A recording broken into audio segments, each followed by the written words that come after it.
Hey, what's going on, everybody? Welcome to another Whiskey Wednesday night here on the Mash and Drum. What is going on, everybody? I am Jason C. Welcome in for another exciting Whiskey Wednesday night. That's right, I said exciting. We are just going to be hanging out here tonight, diving into a bunch of new bottles, and also going to put Star Hill Farms to the test tonight a little bit. The reason why I wanted to do that tonight is because, let's see, I found out that it might have happened already, but I think Ohio put Star Hill Farms in the lottery, in like the state lottery where you got to put your name in and cross your fingers, hope you win. And I'm like, does that whiskey garner having a lottery for it? Like, I don't know. It kind of took me back. I'm like, so they're not just releasing that? So I thought it was a little bit strange. So anyway, I thought I'd take Star Hill Farm and put it up against a bunch of other wheated bourbons and wheat whiskeys and see what happens. So we're going to have a little fun with that later. But first, before we get started, let me say hi to some people in the chat. Let's see. I lost the lottery again, says John Legalbo. Yeah, join the club, man. Join the club. Oh, you lost with the the Stag and the Old Fitz. Got it. Albert Malone from Long Island, LI. What's going on, man? Okay, let's say hi to some people in the chat here. Happy Wednesday. That Star Hill is sounding more intriguing each day, says 96 Milliman. I agree. Nathan Jurgensen. Oh, Nathan got some Beyke in the Glen. There you go. M&J Sagamore pick dropping Friday and Sagamore 10-year dropped last week. Yeah, we got a lot of Sagamore dropping. I should have a Sagamore 10, I think, by tomorrow. So you guys should see a review for that early next week. We'll put it right up against the 8-9-year. We'll see what happens in the review. That'll be a lot of fun. Cheers all, bit of rare character batch 4 in the Glen, spicy brown sugar. Good evening. Maker's Mark private select in my Glen. Awesome. Aloha and cheers all from Echo Juliet. What is going on, Echo? Or EJ, I should say. Sandeep Chima is here. What's up? Nice to see you as usual, Sandeep. We got Mrs. Mrs. Echo Juliet. How you doing? Nice to see you, Mrs. EJ.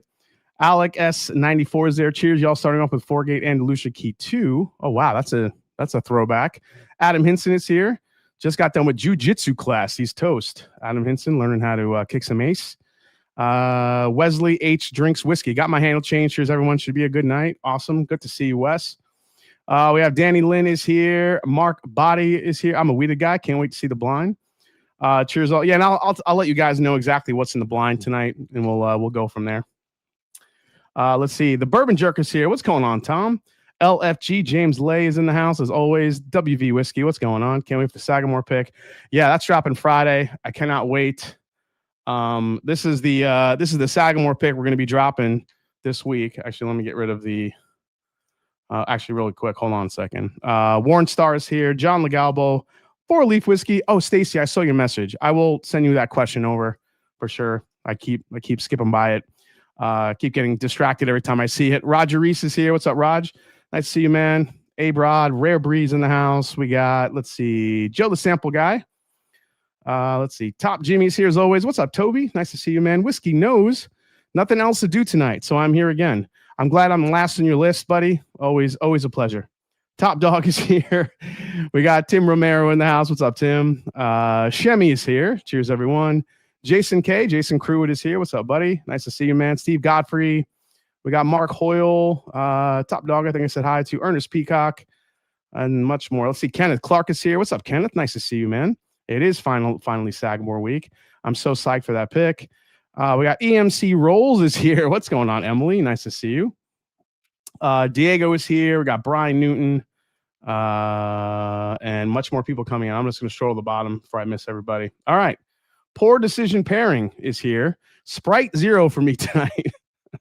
You know, it's funny you bring that up. I literally just had Sprite Zero for the first time like last week. It wasn't awful. I didn't mind it. We got Rain McGee. Hey, I'll checking in from Lorton, Virginia. Lorton, Virginia. What's up, Ryan? Rain, I should say, or Ray M McGee. Ray M McGee. I'm guessing your name is Ray. What's up, Ray? Nice to see you, buddy. Thanks for coming in from West Virginia. The Bourbon Bear is here. Old Forester 1910. Very nice. Sagamore 9.5 years old, rye. Yes, please. Wade Ward, yep, coming at you Friday. What's up, Richie Z? You legend. The Falcons going to win that South. We'll talk about that a little later. I don't think so, but we'll see. Go Buckeyes. Yes, Buckeyes with a big win here in Columbus over the weekend over Texas. Mr. Manning, Arch Manning, didn't look so great, but it's his first game. Give him some time. We'll see what happens. But I still think at some point, Ohio State and Texas are going to meet again. We'll see how that goes. So there's that's what's dropping Friday right there. We're calling that Ride by Night. That's right. I brutally ripped off Rush because they're one of my favorite albums.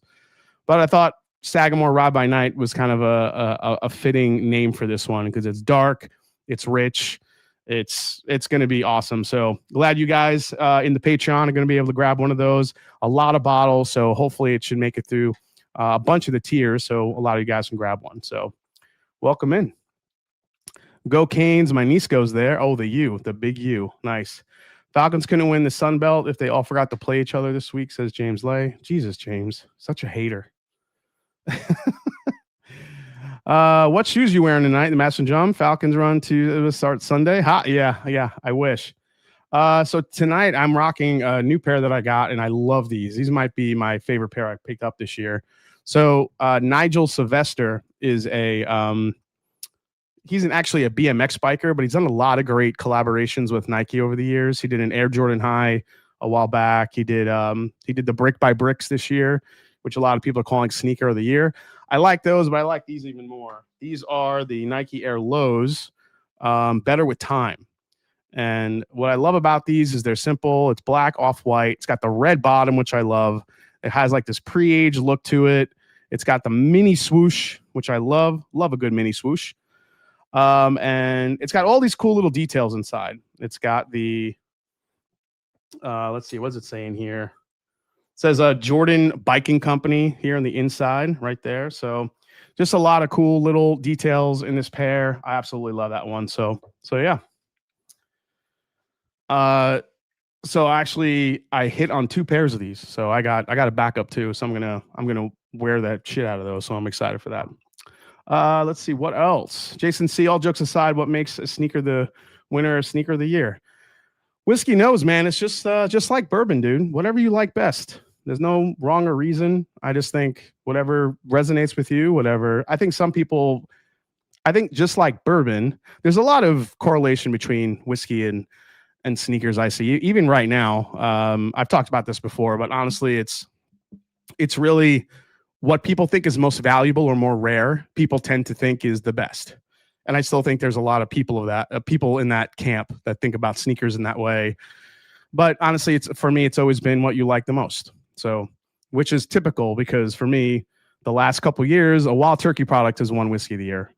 So I think Four Roses won a couple times for me. The Heaven Hill 17 won. So I've had a good, mix of winners, but Wild Turkey every year seems to be a consistent winner when I do the end of the year blinds.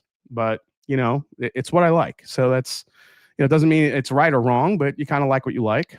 And I just think everybody keep your Nikes. I'll keep my Wolverines. They come in wide and they're Gore-Tex. That's really nice. So do you have more sneakers or bottles? Oh, definitely bottles. I'm very particular with the sneakers. I don't buy like every pair. So, but yeah, I do love it. But I do feel like there is a correlation between sneaker buyers now where they think if sneaker buyers and bourbon buyers or whiskey buyers, where if it's kind of a general release, especially like a Jordan shoe, it generally doesn't get a lot of attention, a lot of hype. It just kind of sits on the shelf or sits at a Nike outlet or whatever it may be. But if it's a collaboration or it's rare or it's hard to get, those bourbons and whiskeys and those sneakers get way more attention. And the bourbon geeks and whiskey geeks that love to chase that stuff, or even the guys that are just in it to chase the bottles that nobody can have, that's what ends up being the ones that are most talked about. So, or the ones that are most coveted.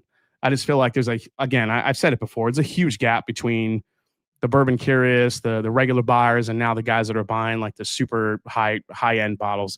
Dude, I got so much shit for the Stranahan's video I did for people saying that, $215 for that bottle, bourbon prices are nuts. And listen, I get it.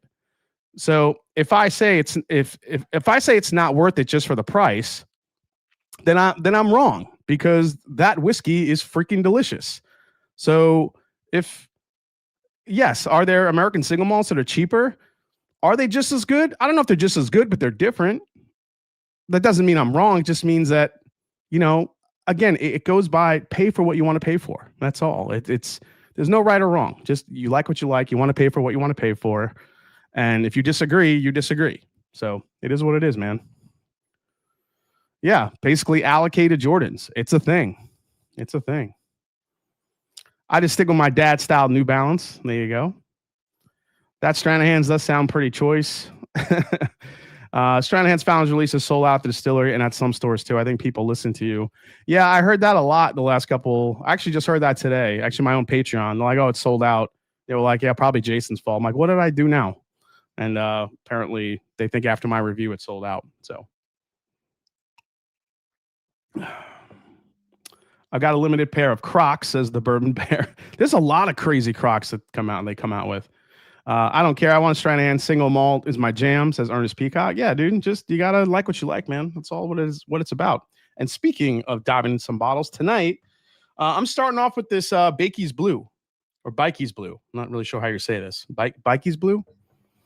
So this is actually, let me pull up the info for this. So this is a collaboration between Sealbox and Brian Beyke, also known as Abandoned Bourbon.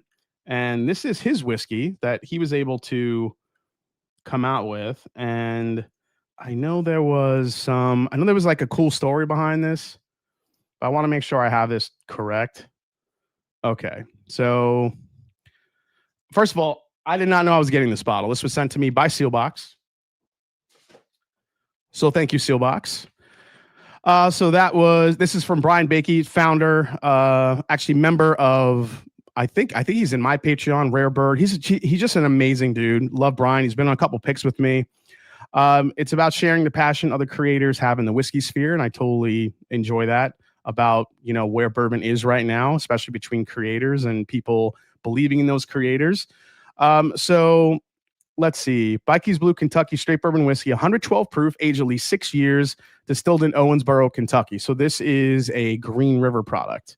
So we'll get into this in a little bit, and I'm excited to try it. Why he calls it Beyke's Blue?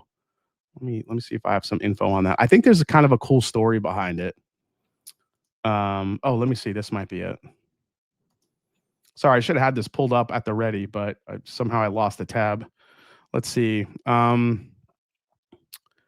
River Distilling approached Beyke with a unique opportunity to collaborate on a heritage grain bourbon using blue corn grown in Kentucky. The result is Beyke's Blue, a Kentucky straight bourbon distilled with the standard Green River mash bill. So 70 corn, 21 rye, and 9% six-row malted barley. But with a key distinction, instead of the typical yellow dent number 2 corn they use, this bourbon is made entirely from blue corn, not blended, offering an heirloom flavor profile from start to finish. So there you go. Beyke's Blue. Let's get a taste of this. I'm excited. Okay.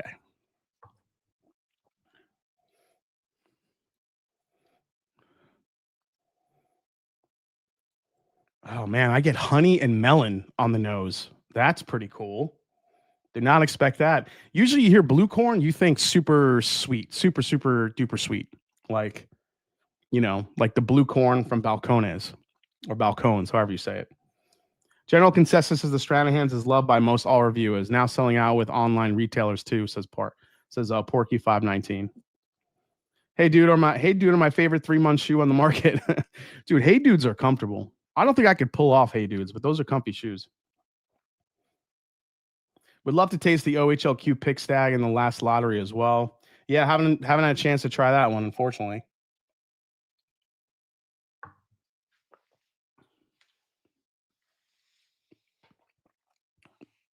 Oh. Okay. Not quite what I expected. Actually, I'm not sure what I expected. But that is a nice little bourbon. It's got this sweetness, but I still feel like it has the Green River backbone. Like I feel like I still get peach in it. I still get some really interesting fruit flavors. I think there's peach, but I do think there's a little bit of berry there. Man, and I do think the blue corn usually gives a whiskey some good body, and I think that's doing that here too. It's just giving it a nice texture. Yeah, I'm digging this so far. And I think this could just probably open up a little bit better here.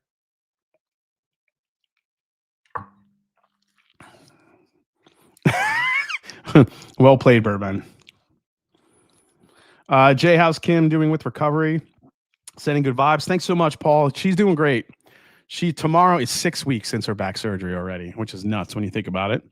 And she's doing unbelievably well. She's we have one more, we have another doctor's appointment next week, and hopefully she gets to take her brace off and she starts rehab and getting her strength back and all other good stuff. So she's on the move, man.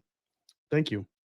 Hey, Charlie D just joined the Patreon community. Pumped. Welcome in, man.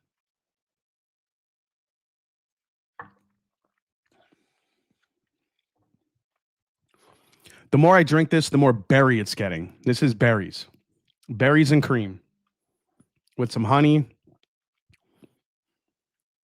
Man, where's the berries coming from? That's crazy. Maybe like the blue corn and the peach vibe that you get from Green River is somehow combining to give you this berry note. But being as someone who just blended a bunch of Green River for his own blend, Green River has a lot of great berry notes in some of their mash bills. So I love that part of Green River. On some of the barrels that you have. I mean, there are some of the peachy ones, but man alive, are there some really dark, rich berry forward ones that are so good.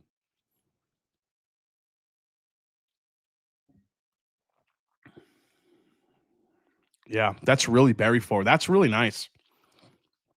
I don't know if this is still available, but if you guys like dark, rich fruit in your whiskey, you might want to check this one out. I'm not sure. Let me see what the stats are in this one. It's $80, 112 proof. It's got some like sneaky dark flavors to it. It's really good. I'm gonna keep that over here in my master drum glass. I want to see how this opens up. It's a nice little. Not no more. Big Vic. Oh, it's sold out now. Oh, okay. Well, if it's sold out, I'm sorry. Maybe he'll come out with another one. Big Vic. I read not no more. I could like hear him saying it. Not no more, dude. But I'm digging that one. That's good. Cheers to Brian. Great job on that. Great job to Green River. That's a really nice release. Man, berries all day long on that one. Speaking of another Whiskey Sphere collaborator, we do have 2 new releases from Rarebird. We have a couple rare characters. Then I have this gem. Did not expect this from Heaven Hill at all either. This is the Heaven Hill Grain to Glass Wheated Bourbon. Now, this bottle seemed to be the, I guess, what do you want to call it? The proverbial favorite amongst a lot of different folks out there who tried the grain to glass whiskeys when they first released last year. And this next wave that we're seeing this year seems to have a little bit more age on it, a little bit more depth of flavor, especially the rye and the bourbon. But this is the one I've been kind of excited to try. Now, it's interesting that the other 2 samples I got of the bourbon and rye came in little taster bottles, whereas this came in this big, beautiful box. And I was like, oh, look at the weeder is getting some publicity here. Look at this. I mean, nothing super fancy, but generally these don't come in a box like this. So I thought that was kind of interesting. 337 already in the chat. Thank you guys so much for chiming in tonight. Please hit that like button below if you're here. Appreciate it. Always helps the channel with the like buttons. It's not no more Spanish. Okay, so what's different about this? Grain to Glass Kentucky Straight Wheated Bourbon Whiskey, limited edition release, highlights the artistry, transparency, marketing terminology, marketing words, more marketing words. Look, more marketing words. Okay. Bourbon mash bill, 35% wheat, 52% corn, 13% malted barley. The selected corn varietal is Beck's 6225, along with the mash bill's wheat component, are grown by family-owned Peterson Farms on one of its 2 sites in Nelson County. It reflects the distillery's dedication to sourcing local, carefully chosen grain. Aged over 6 years at Heaven Hill's Cox's Creek Rickhouse's site, the whiskey is non-chill filtered and bottled at barrel proof, 106.6 proof. And let's see. Price on this thing. The 700 milliliter bottles will be available across the U.S. Suggested retail price of $99.99, $100 for this bottle. The release also proudly supports Farm Rescue, honoring 20 years of aiding farm families in crisis. Well, isn't that special? Love it. Okay.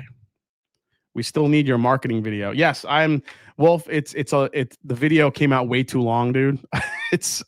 I have to scale it back. I went a little bit off the rails on the marketing video I made. I started going into all sorts of stuff. I need to stop. Like, just it went from like bourbon marketing into just shit that annoys me. I just like, it was like rant after rant. I'm like, I gotta stop. This video is gonna be way too long, so I'm scaling it back. $100 for a 6-year weeder. Sigh. Yeah, I mean, I get it, but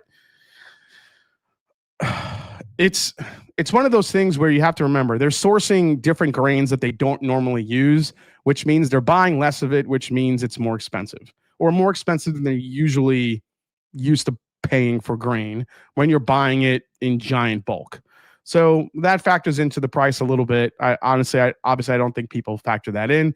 Plus, you have the new bottle shape design, and if it all does come in a box like that, I'm not sure if that's how they're all coming, but that's how I got it. Yeah, maybe $20 box. Yeah, maybe. Oh, now I have to see it. Yeah, I kind of went a little crazy on I was like complaining about people that back into parking spots. I was complaining about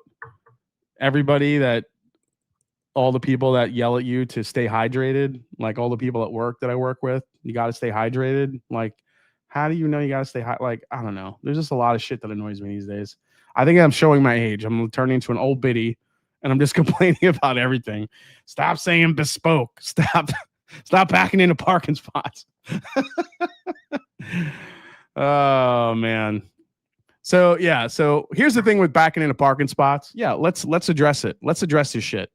If you're going to back into a parking spot, and if I'm pulling behind you in a car and you're in a parking lot, and all of a sudden there's a spot on the right and there's, obviously nothing's on the left, and you pull to the left, all of a sudden it's like, okay, this asshole's here we go. Now he's going to back into the spot. It's going to make a whole show out of it. And, they back into the spot and it takes off, it takes them 5 minutes to back in the damn spot.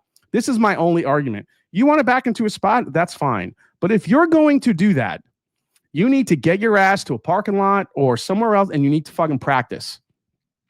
Because I've had too many times where I go behind a car and they pull into the spot and it takes them fucking 10 minutes to back the car in because they're looking at their camera, they're looking back, looking at the camera, boop, boop, dude, just like back, like, listen, all power to you. If you can back into a spot in like less than 10 seconds, money, go for it, do it all day long. But if you are an unexperienced or an inexperienced backer upper into a spot, don't do that shit. Get good at it before you do it. So now next time you back into the spot, remember, Jason C is watching, and you better do that shit in less than 10 seconds. That's the time. I can't with it. It drives me nuts, especially when, oh man, if I'm at a Costco and I want to freaking run in and get what I need to get and get the hell out of there. No, I can't. I got to wait for this asshole to back up into a spot and take some 10 minutes. And then the carts they're trying to, it's ridiculous. Yeah. So yeah, stuff like that just bugs me. Old and crotchety. That's right. Boop, boop. Oh, yeah, that's right. I'm a back into a parking spot guy, but I'm quick and signal. That's how you do it, man. Easy, Simba. You mind your blood pressure. It only takes a second to back out, so why back in? I don't know, man. People struggle backing up. Some people struggle backing. Some people that say racing is driving in circles. Who runs in and out of Costco? I like to, man. Jason hates cop style parking. Is that how cops park? Is back it up? Yeah. I agree with that. I back it in, but I'm an expert. Driving forklifts a lot of years. I hate when you drive a smart car but can't fit in the space. Yeah, so actually this is actually a great let's see. So it is a more expensive, younger OF7. No, because it's a different corn varietal. It's not. It's a different wheat varietal, I should say. In this one, so it's not going to be the same type of flavor profile you're going to get in an Old Fitz. So, but let's dive in. Let's see what we get on this one. For $100, is it $100 good? As someone who has to back into parking spots because of his job, stop being stupid, people. You're not relevant and doesn't help you drive any better. Learn to drive first, then park, says James Lay. That's probably a smart idea. There is no running in and out of Costco. Well, that's true. There's no running in and out of Costco. That's true. Backing in is bespoke parking, says Mark Body. Now you're just trying to make me get crazy.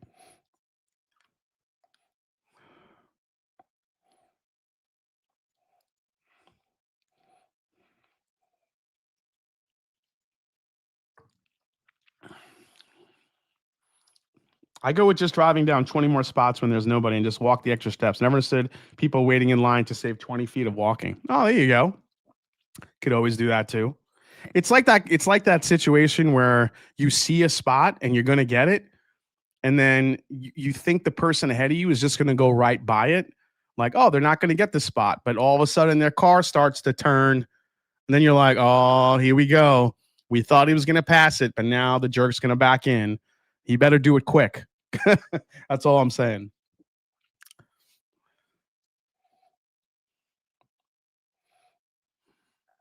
I could hear Jason's mom yelling at someone for talking too long, backing. Oh, yeah. My mom goes crazy on that shit. Yep. Inexperienced parallel parkers are even worse. It's that bad. Dude, I love to break out my parallel parking skills. Remember, I grew up in New York. That's all we did was parallel park. What's up, Jeffrey Wack? I saw you in there, man. This is the drive and get off my lawn, John Ferry. Yeah, pretty much. Oh, man.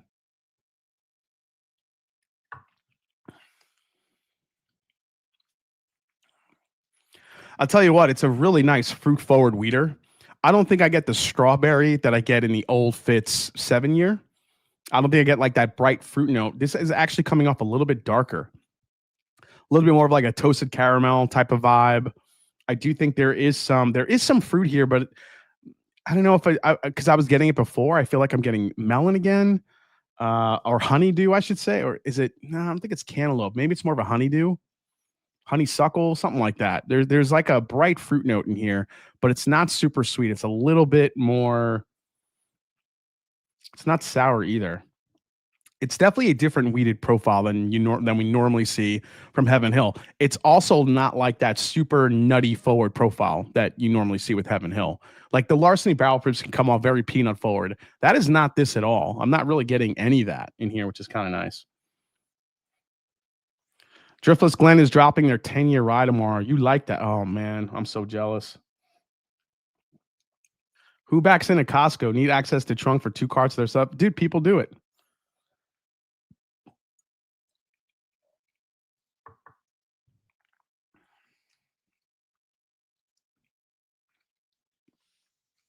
There's a little bit of a dusty funk in there, too.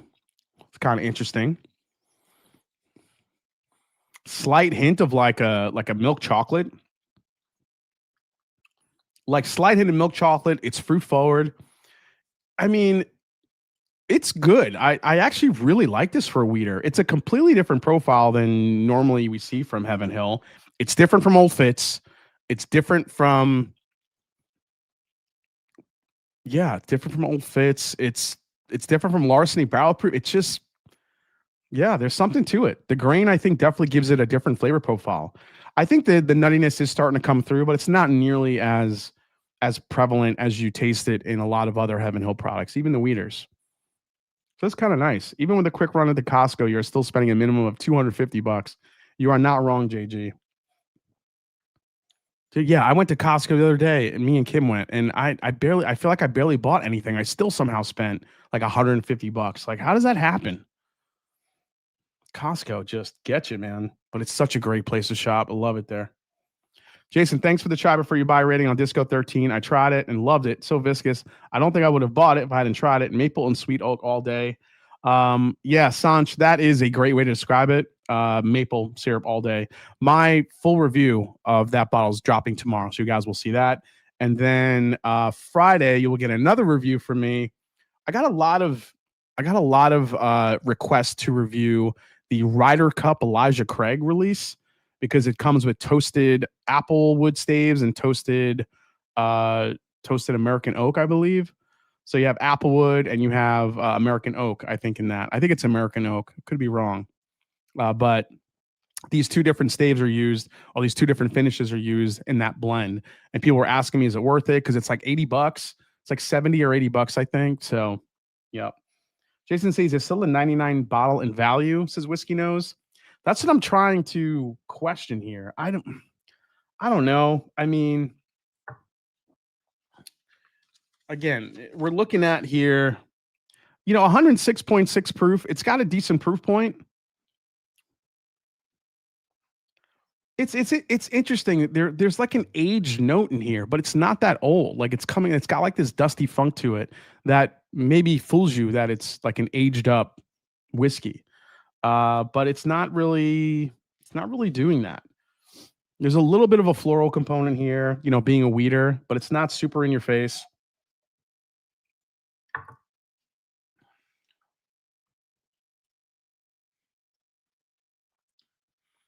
I don't know. I don't think I still, I still think I don't like it for $100. If this was like $60, I could get more on board with this. $100, I feel like, is just a little bit too far in the wrong direction. There's just not enough punch. But if you're, I'll say this, if you're a Heaven Hill fan and you like what they're doing with this grain to glass, this is probably one of the better ones that they've come out with. I do enjoy it. I think it's interesting. There's a lot of layers here. I just don't like it at $100. I just wish it was a little bit cheaper. Same price as last year. I don't regret it, says John Legalbo. Yeah, I mean, I could see people really liking this. I'm telling you, I'm still getting that little hint of melon, floral. It's a really interesting wheated bourbon.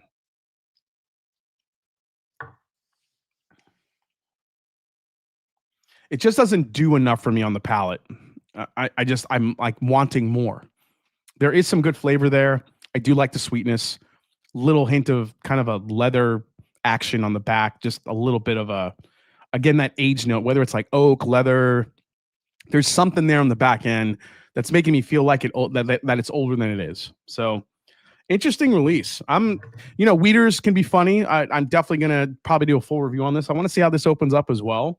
But so far, what I'm thinking is right now, this will probably be a try before you buy, just because I think a lot of people love weeders. And I think it's probably worth trying this one, just because I think it is an interesting weeder. If you're not a big weeder fan, or you're not even a big Heaven Hill fan, this one is probably going to be one you just want to, walk by. So that's the best advice I can give. All right.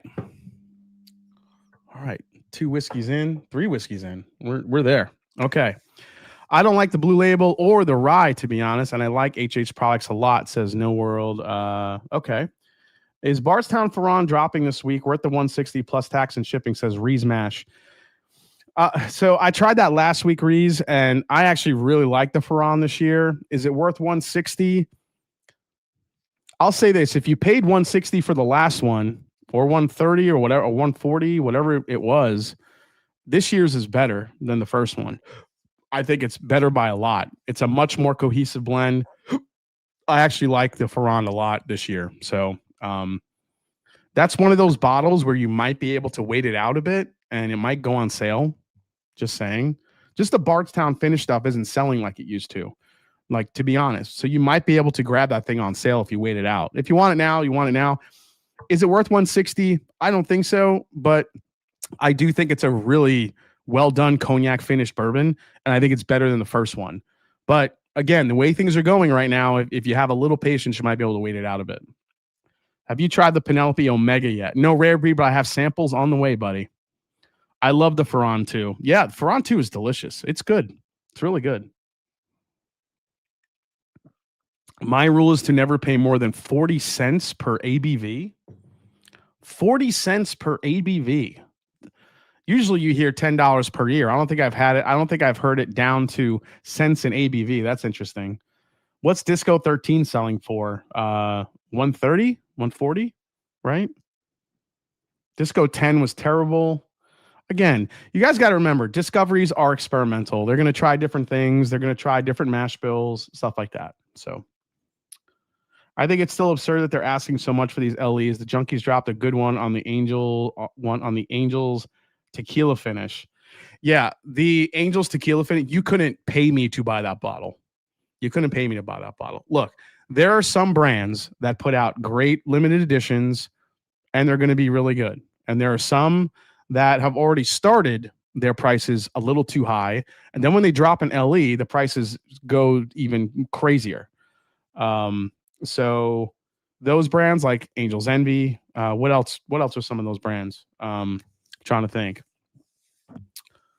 Trying to think here off the top of my head.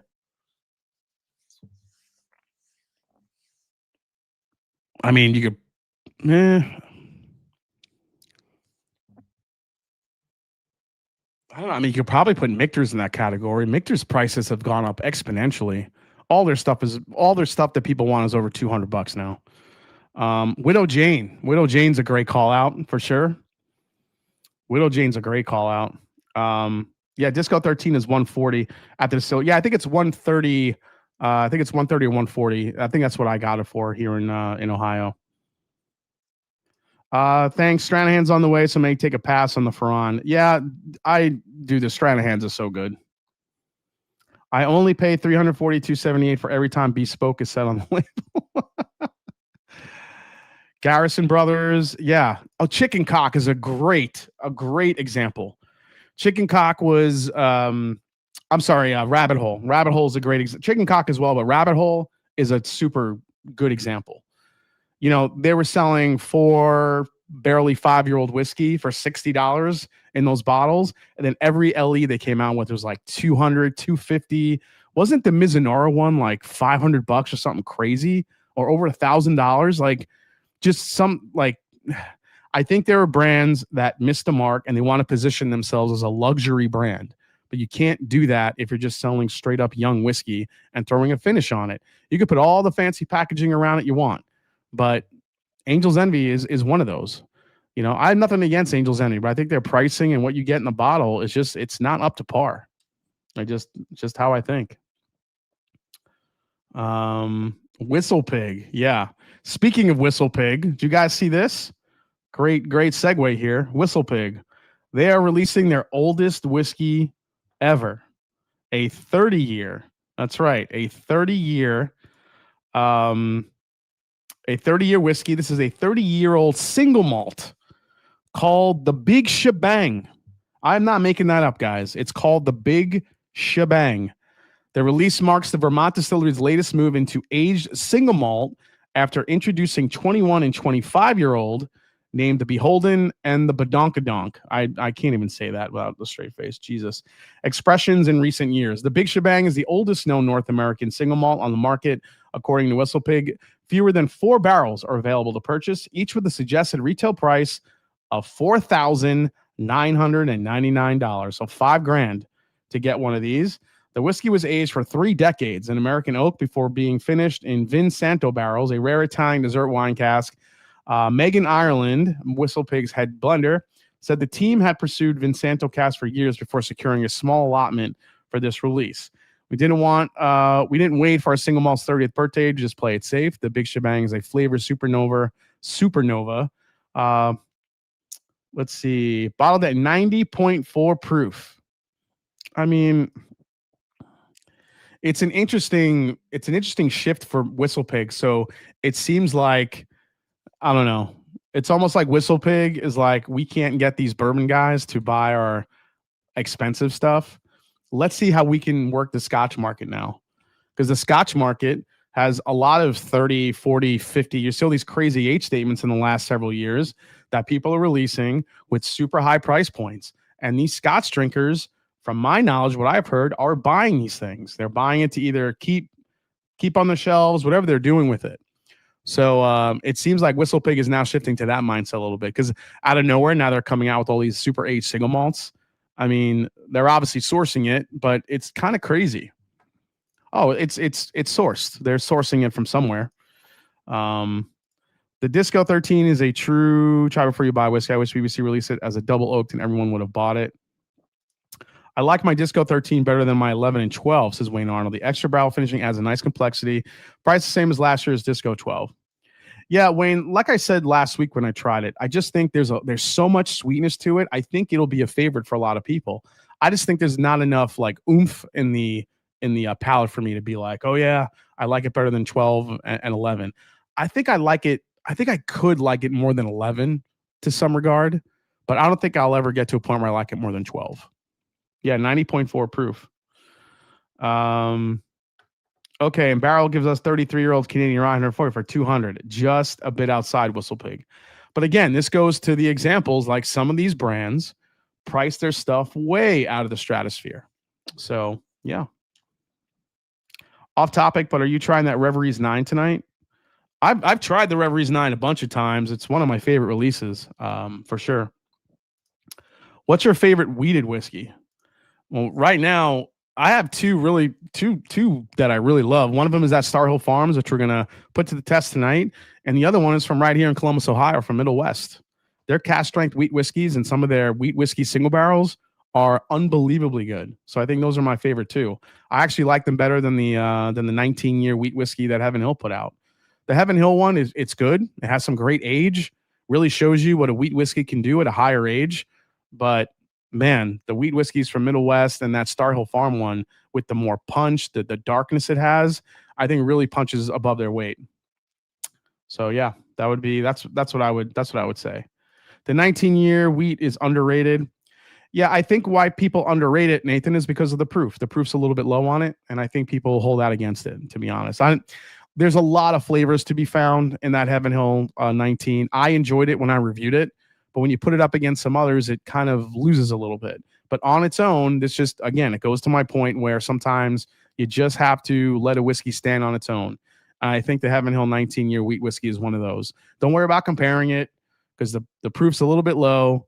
It's going to stick out like a sore thumb anyway because there's not a lot of aged wheat whiskeys like that. Have you tried Jimmy Red Sherry Cask? Yes, I actually have a bottle down there. I'm pretty sure it's the Sherry finish one. I have a bottle of Star Hill Farm I've yet to open, get some mixed reviews. Maybe I will crack it this weekend. Here's the thing, Mr. JJ Pickle. That bottle changes a lot. So if you see a review and people are fresh cracking it and pouring it, I did not like it at first because it's extremely grain wheat forward. It did not get better until it got past the shoulder, halfway down the bottle. That's when all the fruit flavors came out. It somehow got darker, richer. That's the key with that bottle. And I try to tell everybody that because people that see reviews and, oh, this guy didn't like it, this guy didn't like it. And the first question I asked, was it a fresh pop? And they say, yeah, that's why. You got to give that whiskey a little time to open up. Let's see. Let that Disco 13 open up. It needs a little time. Yeah, I get what you're saying, man, but I still don't think it's going to beat 12 for me. Jason, I've never owned it, but tried it. But isn't Pappy wheated? Yes, Pappy is wheated. I do not own any Pappy. Okay. Star Hill Farm is tight. That's surprising. It's not that much age or oak, right? Yeah, man, but I mean, it's dark. It's a dark whiskey. Like, this is a dark whiskey for a wheat whiskey. That's only, 7, 8 years old? I mean, that's crazy. Like, I never thought they would have that color. Regular Maker's Mark, cellar aged barely has this color. I mean, it's kind of a weird, beautiful thing that Maker's Mark has given us. F your Pappy. Yes. Midwinter, Middle West Dark Pumpernickel Rye is, that's one of my favorite things they do. All right, let's dive into these new Raconteur Ryes from Mr. Rare Bird himself. Because we do have a big blind to get to tonight. 1, 2, 3, 4, 5, 6, 7. Seven glasses of Wheaters. That's right. We're going to get into it. All right. So we have two different Raconteur Rye. So we have a double release this year for the Raconteur Rye from Mr. Rarebird 101. Thank you so much for sending me these bottles. I appreciate it. To do a quick review. And as always, I'll let these open up and do a full review of this one. Jason, can you run the Star Hill Farm? Yeah, I'll do Star Hill Farm against Cellar Rage. I don't have the 2025 Cellar Rage yet. I am working on it. But I do have a 2024, 2023 as well. I did not like 2024. That thing tasted like sour milk. 2023s I like better. Jason, Rarebird missed the opportunity to name this release Gemini's twin, SNL. Yeah, we have Gemini 1 and Gemini 2. So let me get into these press releases here because I want to make sure I'm talking about this the right way. These two unique small batch barrel proof rye whiskeys will be available in limited quantities this September at a suggested retail price of $129.99. It's a nod to the first and second batches of Raconteur rye, 8-year-old Indiana 95.5 rye with a meticulously finished Mizunora oak, 48-month cured and toasted American oak, and ex-Indiana 51% rye barrels to create Gemini 1. Its companion release, Gemini 2, was crafted from 8-year-old Kentucky 95.5 rye whiskey, solely in Mizunora, showcasing a similar yet darker profile than the previous Kentucky distilled Raconteur rye Ms. Kiss. We had every intention of releasing two independents. The two projects just happened to reach the flavor profiles we were aiming for within a week of one another. So these will be limited to approximately 1,100 bottles each and will be available to select online retailers in early September. For additional information, visit raconteurrye.com. Okay. So how do you denote the first one or the second one? Oh, here it is. Gemini 1. And this is Gemini 2. Perfect. All right, so let's start with Gemini 1. So Gemini 1, this is the 8-year Mizunora, 40-month, and ex-Indiana 51% rye barrels. Okay, let's try this one first. Here we go. They're bespoke. They're so bespoke. Is that a pic of Bill the Butcher from Gangs of New York? You know, that's a great call out. It's close. Let me get the bottle cam out here. I think it's turn it on again because I try to conserve the battery. Let me throw this on. I'll show you guys this the bottles. If you guys have never seen a Raconteur rye, nope, not. Oh, there it goes. There it is. Okay. Yep, that's the bottle. Very cool bottle design. Old school. Love it. 1920 style. This is cool. Finished in Mizunora casks. And actually, before I turn that off, if you look at the back, the way to know is right there on the back. It says batch number, and it has there written Gemini 2. The other one says Gemini 1. So that's there you go. Okay. Okay, Gemini 1. Let's go with this one. Yes, a little bit Red Hook Rye inspired, for sure. Man, even this is coming off a little bit toit.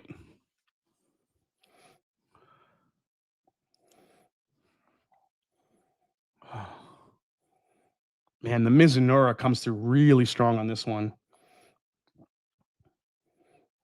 I should get that guy as a tattoo. That'd be pretty badass. I've been wanting to get another tattoo. I've been thinking about it. I don't know. I may have to do like a tattoo contest, and I think I want to get my new drum key logo tattooed somewhere. I don't know. We'll see. But I'm definitely looking over.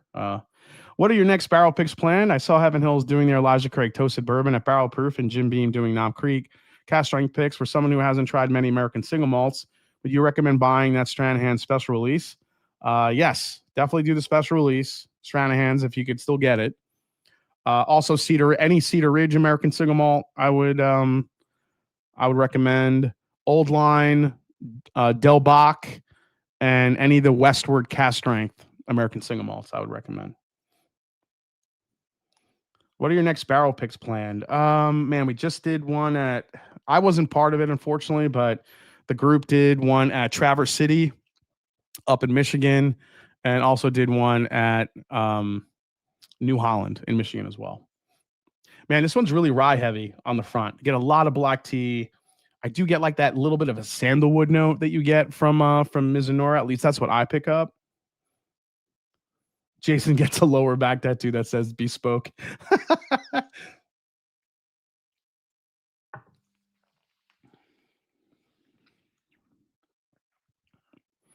Man, the Mizunora just gives it just enough to smooth out the rough edges that the rye whiskey has on the back end. I love how fruit forward it is. It's got a lot of depth of flavor for a rye whiskey, but the Mizunora is just lightly on top. It's not overdone. I think David really takes his time with that part of it. Yes, Westward does some amazing stuff. Have you tried the ECBP rye yet? Are you talking about the cast strength one that's coming out? Because I haven't tried. Well, I don't know about the one that's coming out, but I have tried the one that's. I did try a barrel of cast strength Heaven Hill rye, and it was pretty delicious.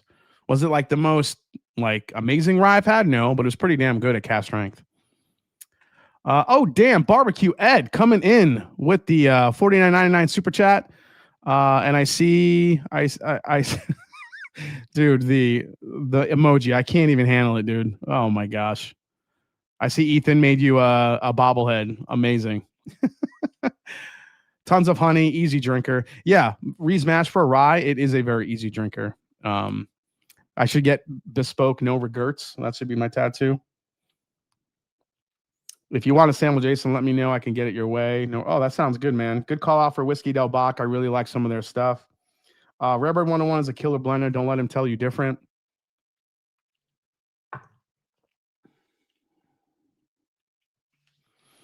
I really like that rye. It's not overdone. It's such a nice.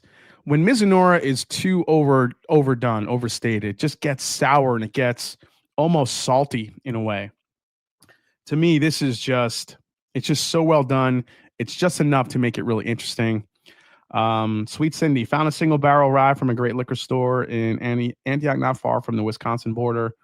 Limousine from Dancing. Oh, from Dancing Goat. Yep. Aged 10 years, flavor bomb. Love that. Yeah, thanks so much, Ed. You are the man. I appreciate that. Del Bach releases 2025 normally on Saturday. Tried it at the Still Lives. Looks like pretty good. There you go. All right, let me go to the number 2. A little bit different. Yeah, Old Line is definitely a monster. Top Jimmy coming in with he gifted 10 more Mash and Drum memberships. Dude, every week Toby drops 10 gifted. Thank you so much, Timmy. Top Jimmy. I got rid of the Top Jimmy, just called you Timmy. I shortened it for you. Toby, thank you so much, man. If you got a membership from Top Jimmy, please give him a big thank you. Appreciate that, man. Oh, the Gemini 2. Not so rye heavy on the nose. Little bit different. Little darker. I'm liking that. Oh, this has like berries in it. For darker rye? Dude. I get like that singed orange peel note in this. But I feel like there's a little hint of a. Oh no, there's the rye. The rye is coming in through there. It's coming in through a little bit of clove. A little bit of clove.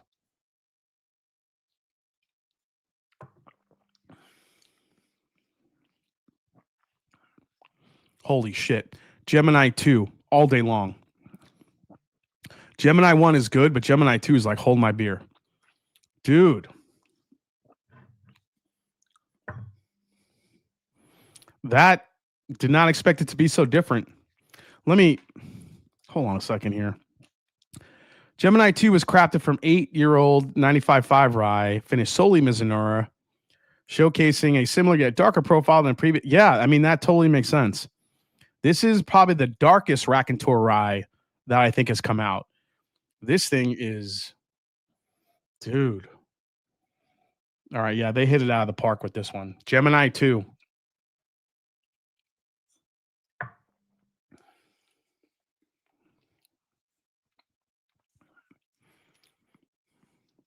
Gemini 2 on the back end has more of the rye influence that just gets a little bit what's the word? A little bit tannic, but overall, just the overall flavor profile. It's darker, it's richer, it's even thicker on the palate. I love that. Oh, there's Redbird 101. I knew he was listening. What's the best cheaper whiskey you've purchased lately? Says Reniculous. That's a great question. Probably cheaper whiskey. I'd probably go with I don't know what's cheap, like $50 and under.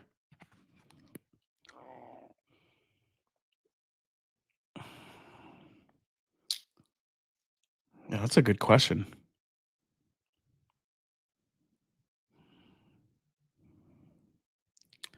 Is it a cheating statement if I said I bought another Cooper's Craft? Because I think Cooper's Craft is just so good for $35. It's so good.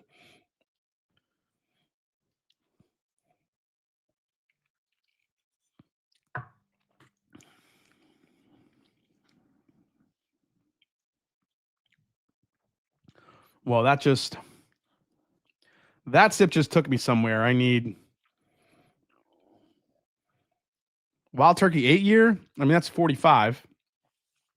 You gotta like clove though. You gotta like clove if you want Wild Turkey 8-year. You gotta like that clove note, man.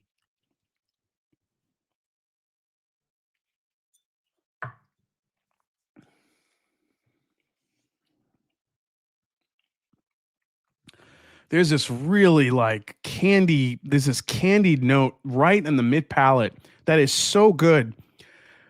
Rare Bird, man. Gemini 2, you killed it. Gemini 1 is good, especially if you like Mizunara. Somehow Gemini 2 is just darker and richer, and that's the shit right there. Big finish, deep, rich flavors, a kind of a candied, there's a candied something note right in the mid palate that is so good. Mmm.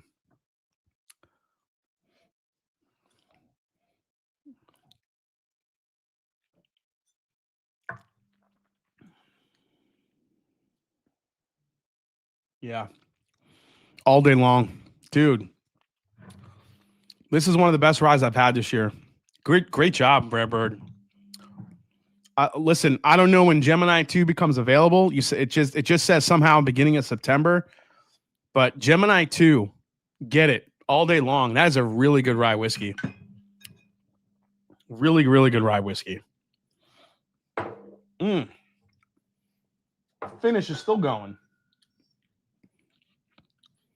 Gemini 1's good, but Gemini 1 is a rye drinker's rye. If you like the rye, if you like the clove, the spice, the black tea, little hints of orange, a little bit of that sandalwood from the Mizunara, it's a great rye. But that Gemini 2 is another level of darkness. It's so good. Yeah, next week. Tee it up. That might be a buy, back it up for me, dude. I might back that shit up. That's good. Back that shit up like like someone at the damn Costco backing into their spot. That's all I'm gonna say. Where can I buy a bottle of Cooper's Craft online? That's the thing. There's been so many rumors that Cooper's Craft is going away. The 100 proofer, not the regular, the 100 proofer. So yeah, I don't know, man. I'm trying to think of other cheap bottles that I picked up recently. That's a great question.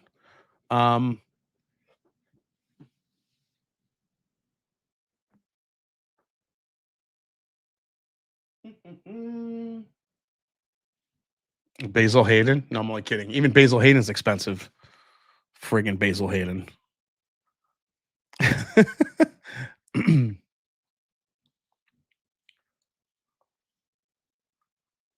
I'll tell you what, one of the bottles that I think, Leah, you know what? Let's talk about a couple of really good sleepers that I found this year that people are ignoring for whatever reason.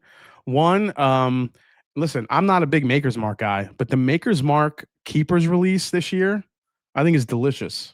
It's a great little bourbon. Let's see, Jason. I still remember clove from when I hung out with a high school girlfriend and smoked clove cigs. Yeah, dude, it's such a distinct note for sure. I've never even seen the regular Cooper's Craft due to my state's distribution, so I don't know why the 100 proof is at risk. Apparently, because the cooperages are, they closed the cooperage at Brown Foreman, that the Cooper's Craft is supposed to be going away. I don't know how true that is. I'm not going to definitively say yes or no until I have, complete knowledge. But yeah, that's what I heard around for a little bit. James Lay was at Brown Foreman campus earlier year. CC 100 is not going away 100%. Well, thank you so much, James Lay. Yep. OGD 7-year. Yeah, I think that's actually a good pickup for sure. OGD 7-year is great. $40. Great bottle for the price for sure. And I actually think that bottle, a little controversial. I know it's going against my turkey love, but that bottle I think people would like more than Wild Turkey because it's not as clove heavy. Jason, do you ever buy cheap whiskey? Sometimes, for sure. Yeah, I'm in the Wheel Horse barrel. Oh, Wheel Horse is such a good call out, Travis. Wheel Horse has great whiskey for cheap. Wheel Horse for sure. I would put up there. Definitely. A couple of other, I think, gems that people are not so much cheap, but the $80 Remus Experimental Edition, the Master Distiller's Experimental 9-year. It's that. It's the cooperage. Seguin Moreau. They aged it in a Seguin Moreau barrel. That whiskey is so good, and it's just sitting on the shelf. Just walking by it. It's so good for the money. I know 80 is still pricey, but it's a 9-year whiskey. So if you're going by your, $10 per year rule, it's actually $10 less than it should be. So it's actually a nice price point for that 9-year whiskey from MGP. Seguin Moreau, it's a high-end cask. They're expensive. So I think that plays a little bit of a role in the price as well. But that is a whiskey that nobody's talking about and how good it is. Oh, yeah, Very Old Barton. So here's the thing. We don't see Very Old Barton here in Ohio. I don't see that until I go to Kentucky. But Very Old Barton 100 is still one of my favorite cheap whiskeys. We'll do that next week. Maybe we'll just do like a full-on cheap whiskey flight and see who wins. I'm down for that. Actually, while you guys are watching, if you could, in the comments below, before you forget, just give me like your top 5 cheap whiskeys. Let's keep it to like $30 and under. And I'll probably have a good amount of them. But if there's any other ones out there that I don't have, I'll see what I can scoop up here in the next week. And we'll do a full like cheap whiskey flight next week. Why not? That'll be fun. Evan Williams Bottle and Bond.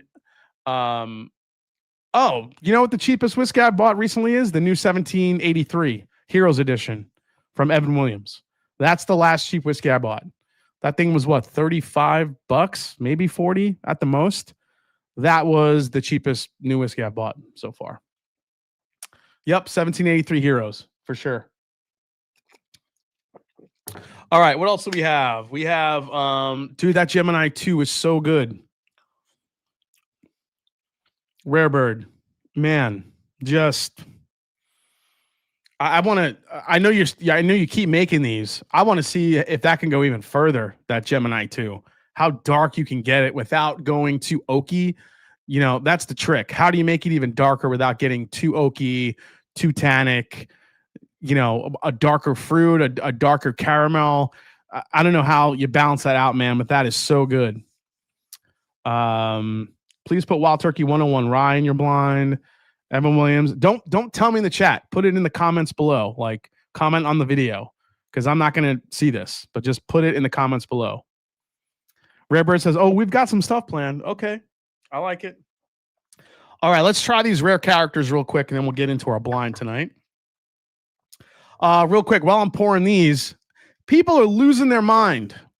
Losing their mind. You ready for this? This is why. Apparently, the Elijah Craig Barrel Proof C925 details were dropped. And here it is. Check it out. That's right.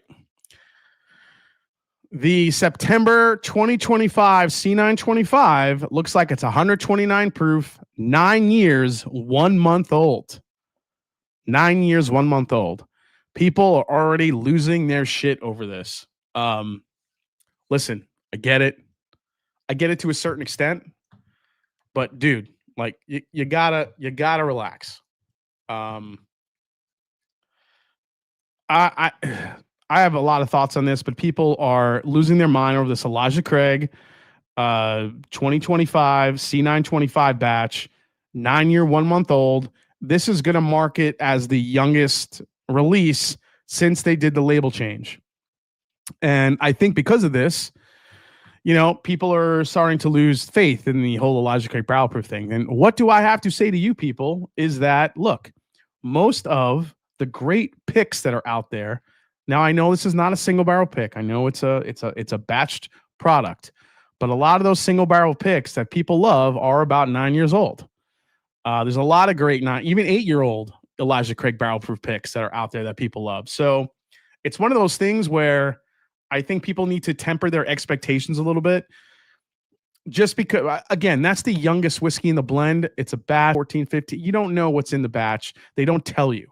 But I think people need to relax because you never know. It could be a freaking banger. Who knows? But I just, man, people just need to chill out, man. It's crazy.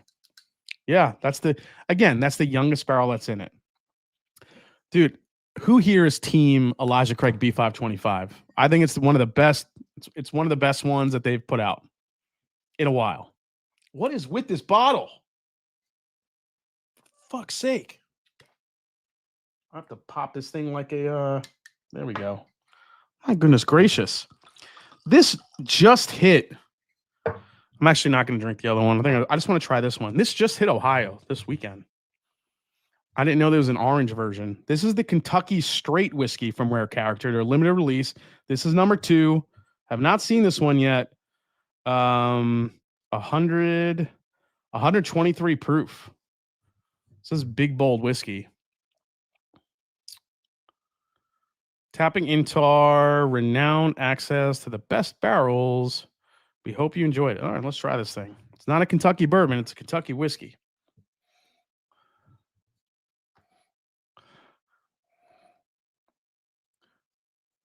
Yeah, I want to try the Kentucky whiskey. Okay. That bottle almost won the fight. Yeah, it almost did. 8-year MGP barrel proof picks for 65 are universally loved, but ECBP at 9-year for that price. World is ending. Yeah, dude. This was right here in Columbus, Whiskey Walk. Right here in Columbus. It was sitting at a Giant Eagle. I'm like, what is that nice orange bottle? You know, I like the nose, man. It is sweet. It is sugary. This is vanilla cookies and cream all day long.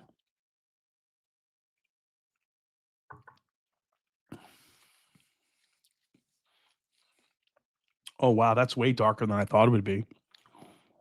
Dude, that is straight up vanilla custard in a glass. Vanilla, cinnamon, icing. Wow, that is sweet. Now, it's a Kentucky straight. Let me... what are the hell the details in here? Does it tell you what's in it? It says bottled in Kentucky. 123 doesn't really tell you shit what's in it. Kentucky straight whiskey. I wouldn't be surprised if there was some light whiskey in it.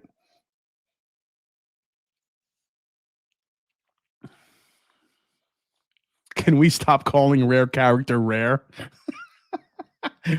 Hack and Mac. That's my type of get off the lawn shit. I love it. This is good. This is actually a lot darker than I thought it would be. It's a brighter, it's a little bit of a brighter flavor profile. Like it's just really sugary sweet. This is like candy in a glass, which I think a lot of people will love this profile.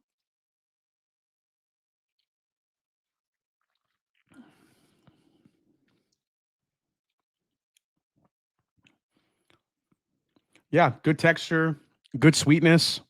I think if you like sweet whiskeys, you guys would love this. You got to like sweet, though. It has a really nice finish, but I think it's really just mostly proof. I'm not getting a lot of depth, a lot of oak.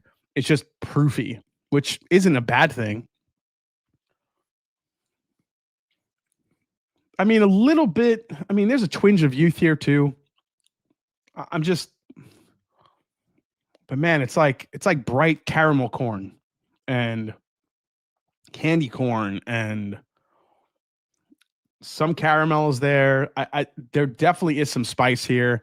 I could make a case of some nutmeg and cinnamon in here too.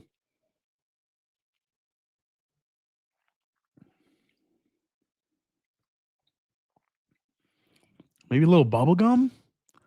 Maybe a little bubble gum in there. I don't get bubble gum often, but I feel like I'm getting it here. It's good. Is it 80? Is it? I think this was like $99, maybe $100 even. Yeah, I wish this was a little cheaper. Again, I just wish this was about, I just wish it had a little bit more depth for the price, but it's a nice sweet whiskey. If you like sweet, this will be one I think you guys will like. So, okay. I really have to get into the blind tasting here because we have a lot of whiskeys to get through. So I'm just going to grab these randomly. So this is the star of the show tonight. This Star Hill Farm. How good is Star Hill Farm really? So I think I have put it against a few others here and there.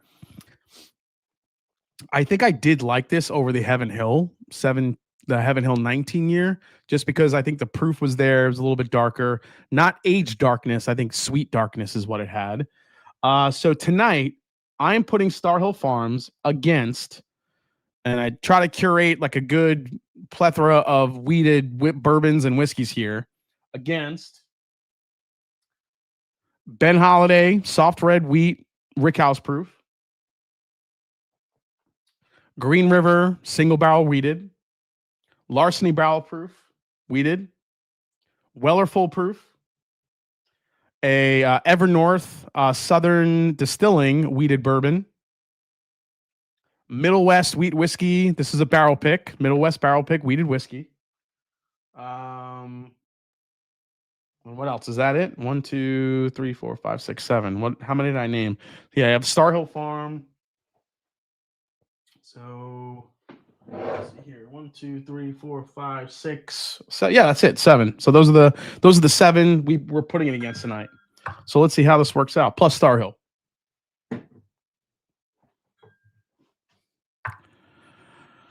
I could add grain to glass in the lineup. You guys want me to add grain to glass and see how it does? I mean, I don't care. I could throw that in the mix, making it even 8 if you want.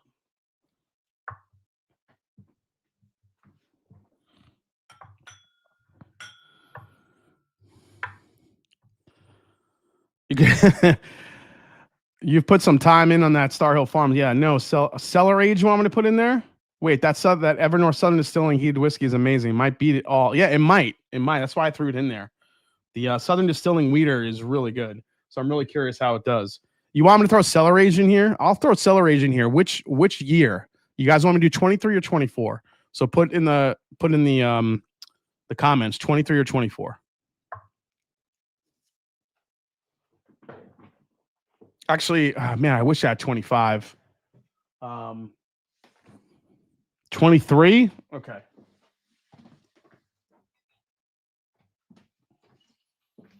We're going to throw 23 in here. I'll just kind of mix it in. We'll see how it does.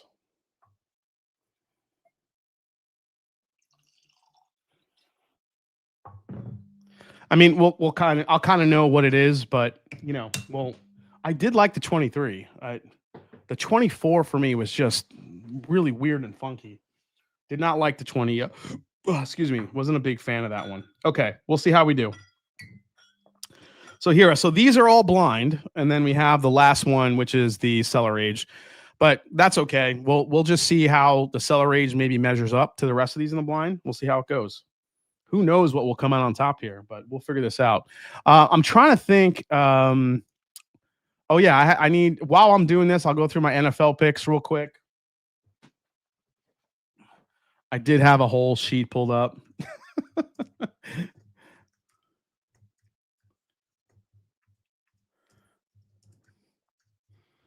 Let me just pull this up real quick.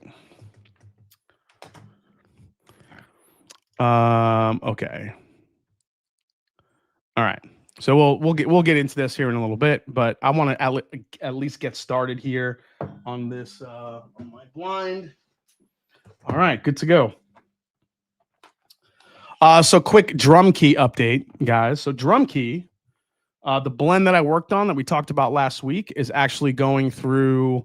It's already sat a little bit, another about week and a half, and so far so good. The blend is it's doing its thing. It's keeping its flavor profile. It's dark. It's berrylicious. It's the one thing that Matt at Barrel King, he tried it, and he said this kind of new, like almost like peanut buttery, like this creamy sweet peanut butter note is coming on the finish, which is crazy to me. We'll see how it progresses. It's going to sit about another month. We'll see how it goes. They're going to keep stirring it, but I am really excited. So we'll see how it goes.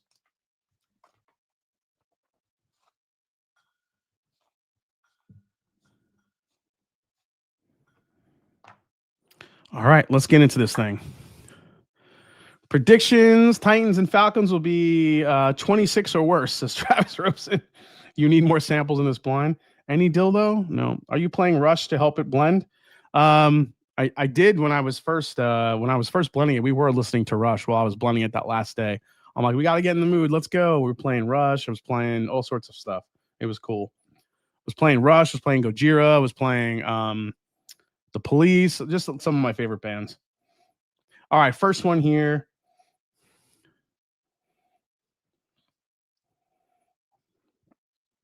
Man, you definitely get the weak grain on this first one.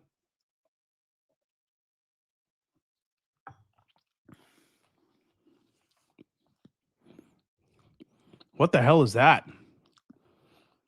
That's already super delicious. Chocolatey, rich, dense. What the hell?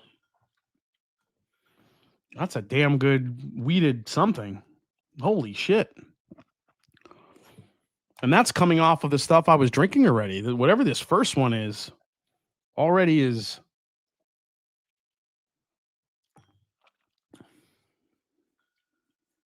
All right, second sip. It came down to earth a little bit.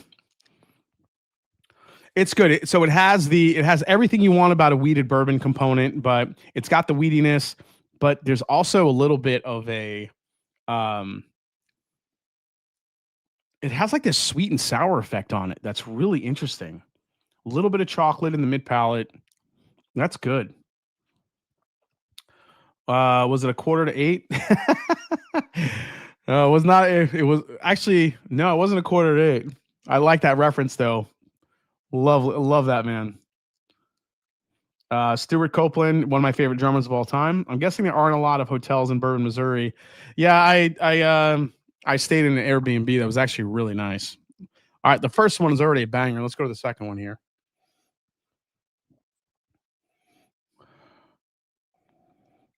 So the second one's definitely lighter. This is a more fruit forward weeded something. These are all weeded products, whether it be a wheat whiskey or weeded bourbon.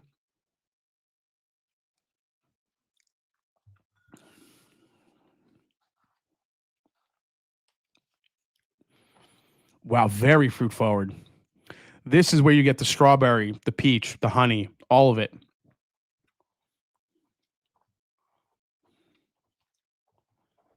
I don't know. It's like I love fruit forward whiskeys when they're bright fruit, especially, but I don't like when it's the star of the show. I like it as an added benefit where, you get the dark flavors, and all of a sudden you get like this twinge of strawberry or peach. But when it's the entire thing, sometimes it's just a little bit much. I don't know. Is the Middle West entry there? No, this is their cast strength weeded whiskey. The Middle West that's in here is their cast strength weeded whiskey, and it's a pick. It's the only one I had, so I just threw it in the mix to see what would happen. So we'll see.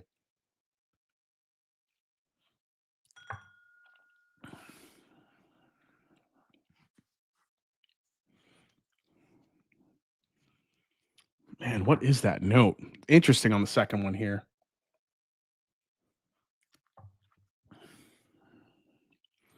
Man, all that weedy caramel.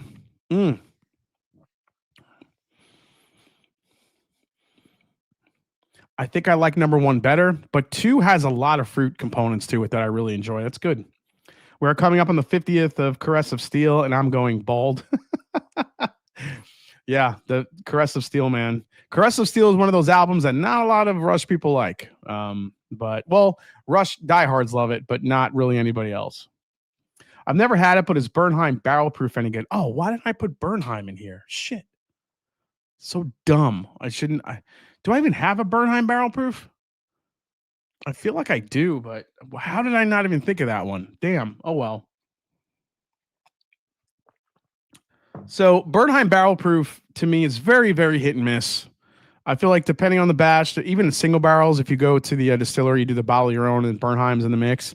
Sometimes they're actually really good, but more often than not, they're not as impressive as I would like. So it just depends.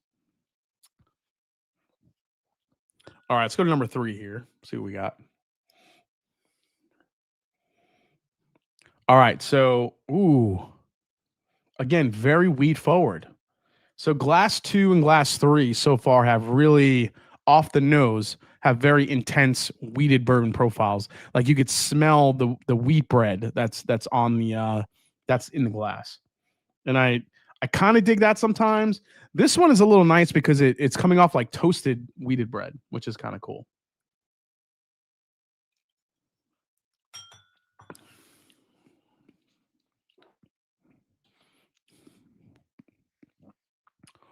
Oh, the palate. Okay. Ooh.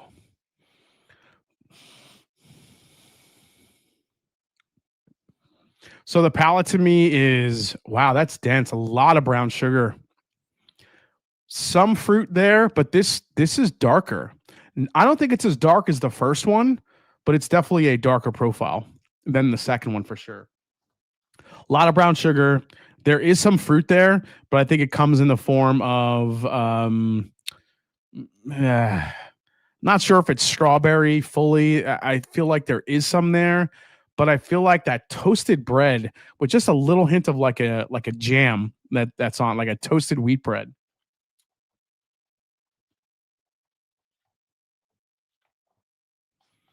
And I like that note. It's actually really good. Um, any opinions on the makers Lost Stave Mocha, says Sloth Jazz. Honestly, Sloth Jazz, one of my favorites. That is one of my favorite releases that Maker's Mark has done. Honestly. That what was that release last year? Was it last year or this year? I don't even remember. I have it. I'm looking at it right now. I have it in my whiskey room. It's right over there. That Mocha Stave is so good. It's it's one of those releases that I think, along with Keeper's Heart, um, this year, I think it was actually really good. Haven't had a lot of the Birmingham bottle. Do any of the releases stand out? They're pretty, just like I don't. Those are whiskeys that I try. I never really go back and revisit. I know Scott, my bourbon journey, who I do Mash and Journey with. He's a big fan of those Bernheim barrel proofs. He actually thinks they're highly underrated.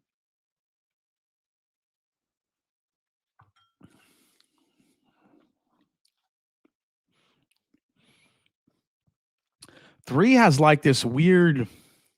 Oh no, never. Oh, what is going on with three? So three went to like a cardboard note, like a wet cardboard, and I'm like, ew. And then all of a sudden, it just flips to sweet brown sugar, maple syrup, and fruit on the very back end of it. Three's weird. I don't know what three is, but three's weird. Weird. I'm sorry, weird. Weird. Um, I think that last burn on A225 was the first one that I got a decent amount of press. Take that for what it's worth. I'm with him. I love burn on barrel proofs, and I think they're the redheaded stepchild. I think they kind of are. They don't get talked about very much. September 24th is the 50th, so 3 weeks from tonight is Whiskey Lamneth. The Master Drum, the Lost Recipe 2025 Batch 2 just came out. You previously reviewed the 2024 Batch 1, says Top Jimmy.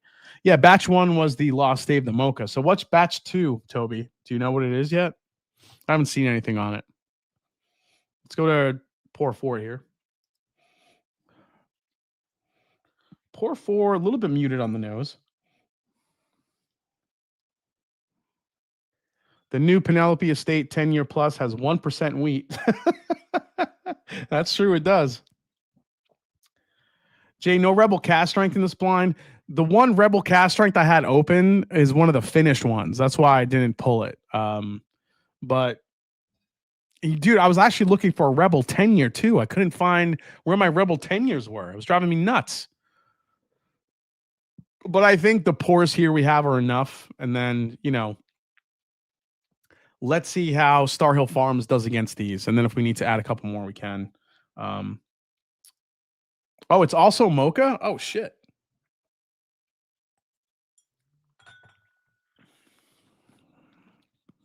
Oh, I'm not digging for at all.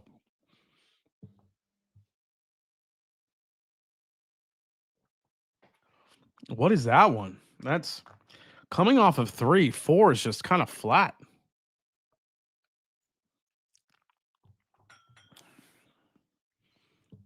Yeah, very sour. I don't know. Did something happen with that one? Yeah, I'm not digging that one at all. Blah. Okay. No, no, thank you. Number 4. So all right, let's get into some of my my picks here for NFL. So let's go division by division. I'll give you. We'll go division, like I said. Okay. So guys, if you're into NFL, I'm sorry. If you're into NFL, awesome. If you're not, sorry. This will be a quick segment. I'm just gonna run. I like to do my picks every year, see how they shake out. But all right, let's start with AFC East. AFC East, we have the Bills, the Patriots, the Dolphins, and the Jets. I think we're going to see the Bill. Listen, I'm always going to pick the Bills until someone unseats them. The Bills are the number 1 team in that division, hands down. They have their quarterback is ridiculous. Jared Allen is just an absolute. He's a machine when it comes to throwing the football. I do think the New England Patriots are going to greatly improve this year. So I'm excited to see what they have going on. Miami Dolphins, I think, are going to have a rough year. I'm just not really sure what their direction is. And then you have the New York Jets, which you just don't know where you're going to get with the Jets every single year. So the Bills, I think, are a heavy favorite. I think they're going to win the division. Now, when it comes to the rest,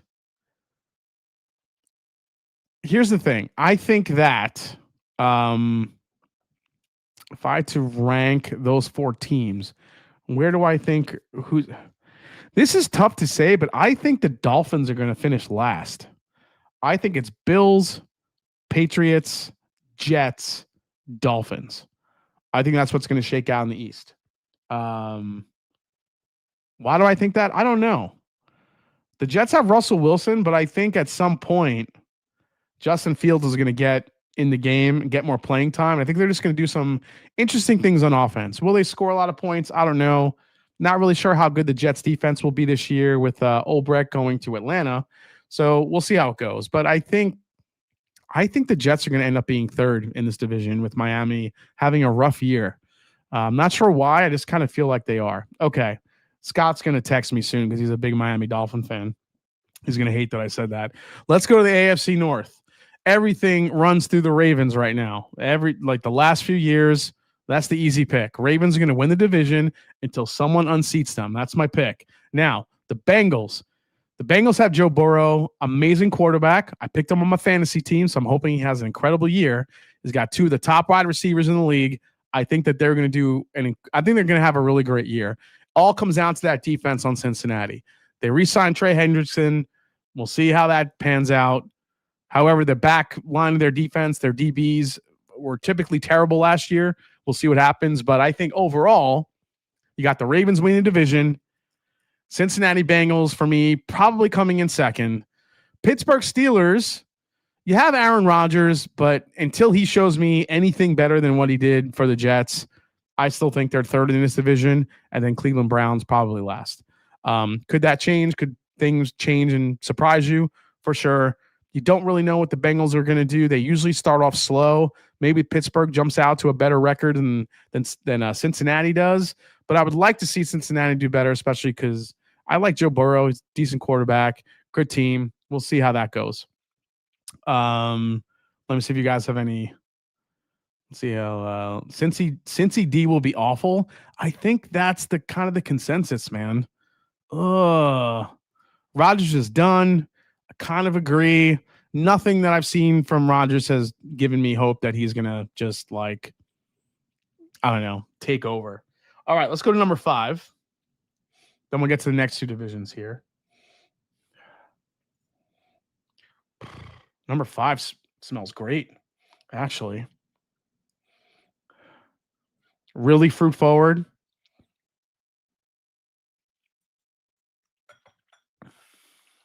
Oh, 5. 5 is all caramel brown sugar. Interesting. Not super layered. Caramel brown sugar, probably so far the most unweedy of the others that I've tried so far. Does that make it larceny? Do I think that might be larceny? It could be. Could be larceny.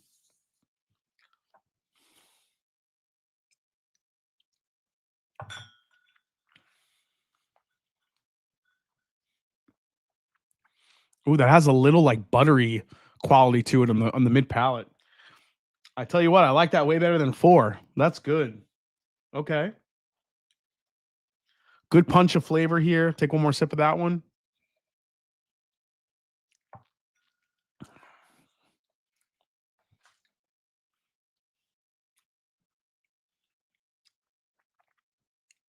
Oh, okay. 25. Oh, it's also mocha. Nice. Thanks, Toby. 5 is larceny barrel proof. I tend to agree. I think it could be for sure. All right, let's go to 6. Oh, 6. Okay, 6 is dark. 6 is dark and delicious. Wow. Okay. This is nice. Chocolatey for a weeder. This is the first one that actually doesn't really smell like a weeded bourbon. This smells like something else. So,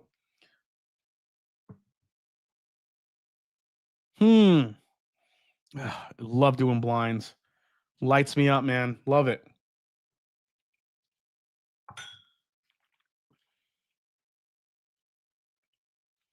Wow, that's good. Whatever the hell 6 is, this has a lot of layers to it. Chocolate, little bit of dark fruit, probably go into more of like a almost like a fig type of note. Cinnamon. Man.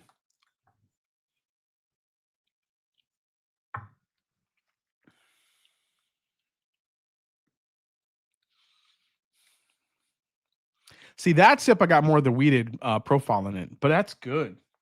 Dude. A little bit of fruit coming through. That 6 is very layered. I'm just going to write layered here. 6 might have 2 and 6, I think, have the most dense flavor profile so far. Okay. Jason, will you be going after the Cave Stone 4s this weekend? Nah, I'm skipping those, Jay. I just don't wear not a lot of 4s. I have a wide foot. I have like those wide Italian feet, fucking wine making feet. So 4s are not great. I did get the brick by bricks this year.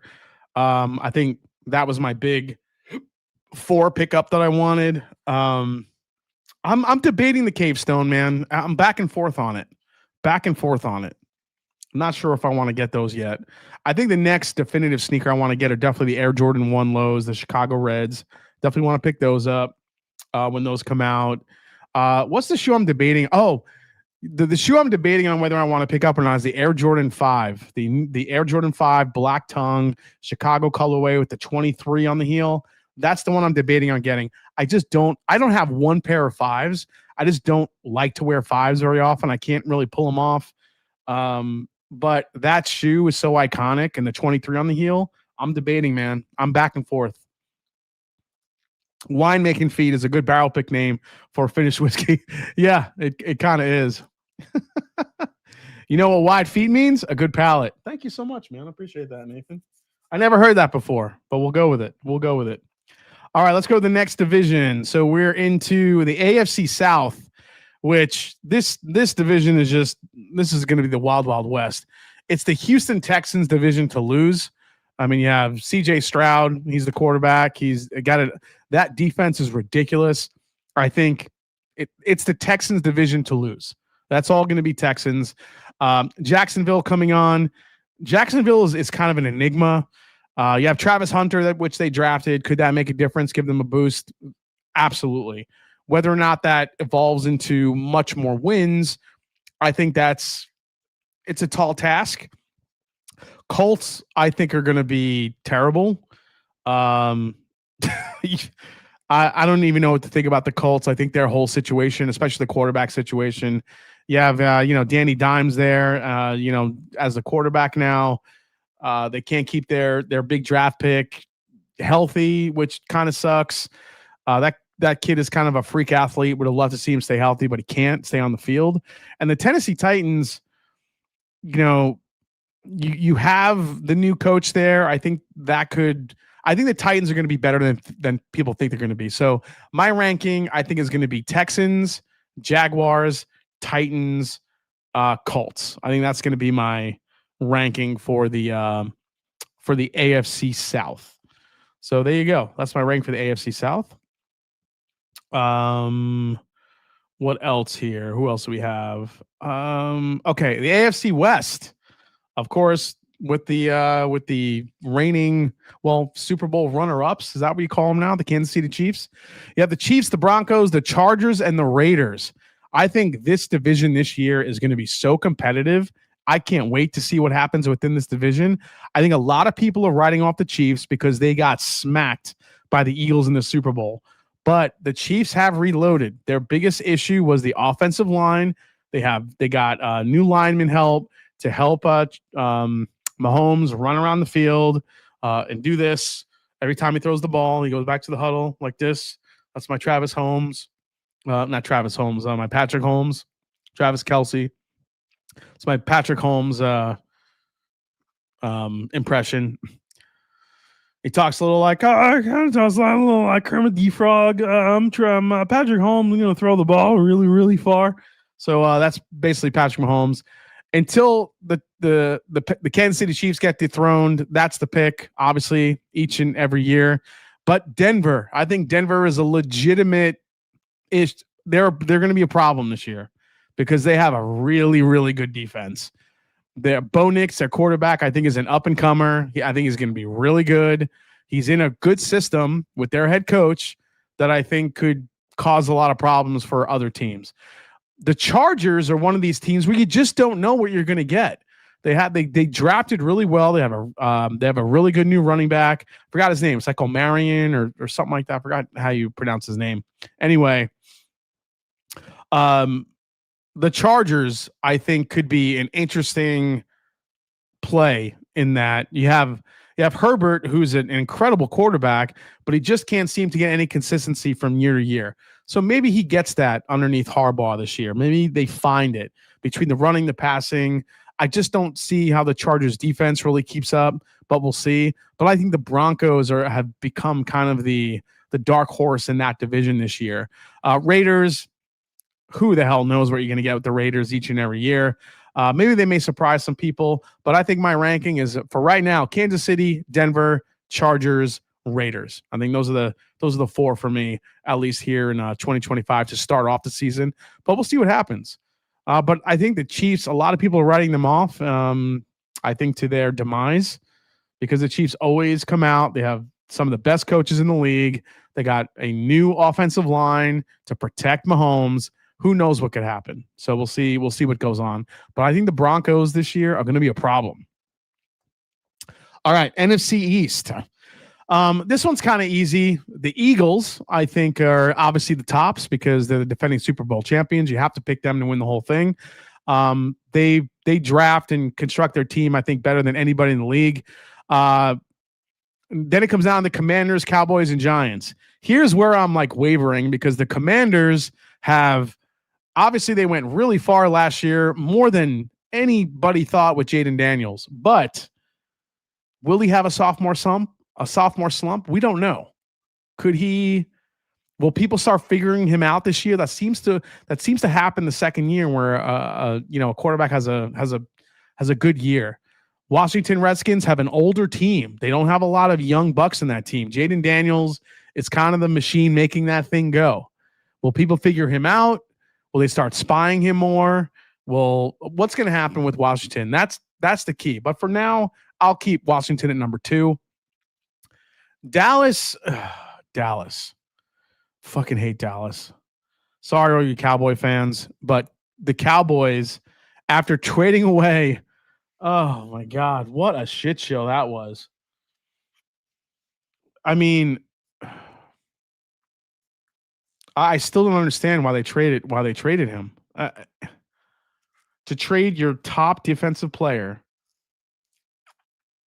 and then market it and then Jerry Jones comes on TV and says, "Oh, we needed to get better in the run." Okay, so you traded him because you wanted to improve your run game. Okay, all right. So, dude, I don't know what happened with the Cowboys, but listen, as much as I would like to put them last, I think that they have too good of an offense to be last. I think their defense is going to struggle a little bit, but I think their offense is going to score a shit ton of points. They added Pickens to the mix. I just think they're going to score a lot of points, but I think their defense is going to have a lot of issues. Love the Cowboys, but Jerry's an idiot. Jerry Jones needs to be put down. Holy balls, I'm late. What's up, ADHD Whiskey? Nice to see you, man. Yeah, I think Saquon could run for goddamn, dude.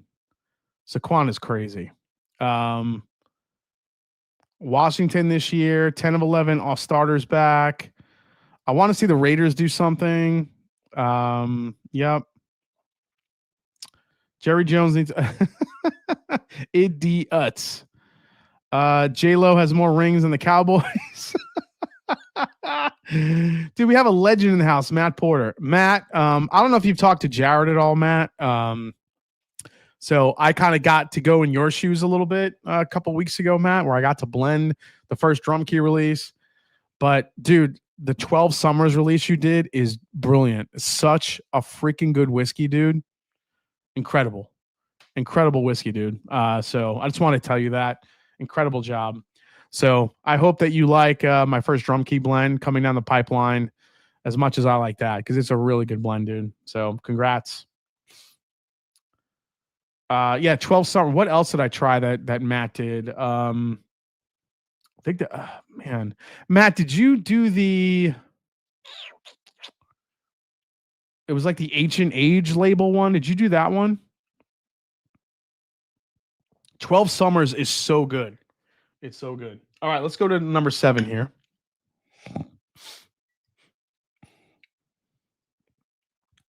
Oh, number 7. Excuse me.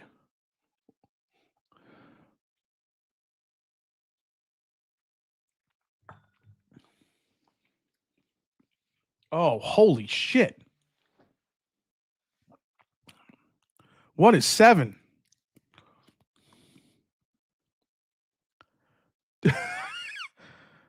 Seven just destroyed everything. 7 is ridiculous. Dude, I got like hot cocoa on 7. How does that happen on a weeder? Hot cocoa with like a little bit of like a jam in it. That's crazy good. Yeah, 12 Summers is really good. So I'm hoping my blend can get close to that. If not, surpass it. But dude, that is so good. 7 might be a weeder. Oh, good guess, Whiskey Nose. 7 is Evernorth, you're saying, Kevin O'Malley? Dude, this is...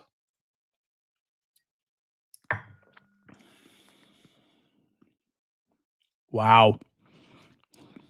That's ridiculous. It's This is everything you love about a weeder.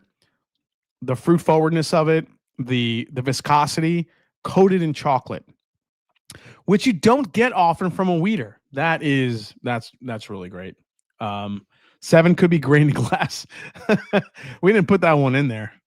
12 Summers. Congratulations, ADHD Whiskey. Just an absolute banger of a release. Congrats on that, man. Wild guess if I'm right, I'm buying a lotto ticket. All right, let's go to the last glass, which we all know is the cellar aged. So cellar aged here on the back end of the nose. It's got a little bit of that Maker's Markian weediness of it. So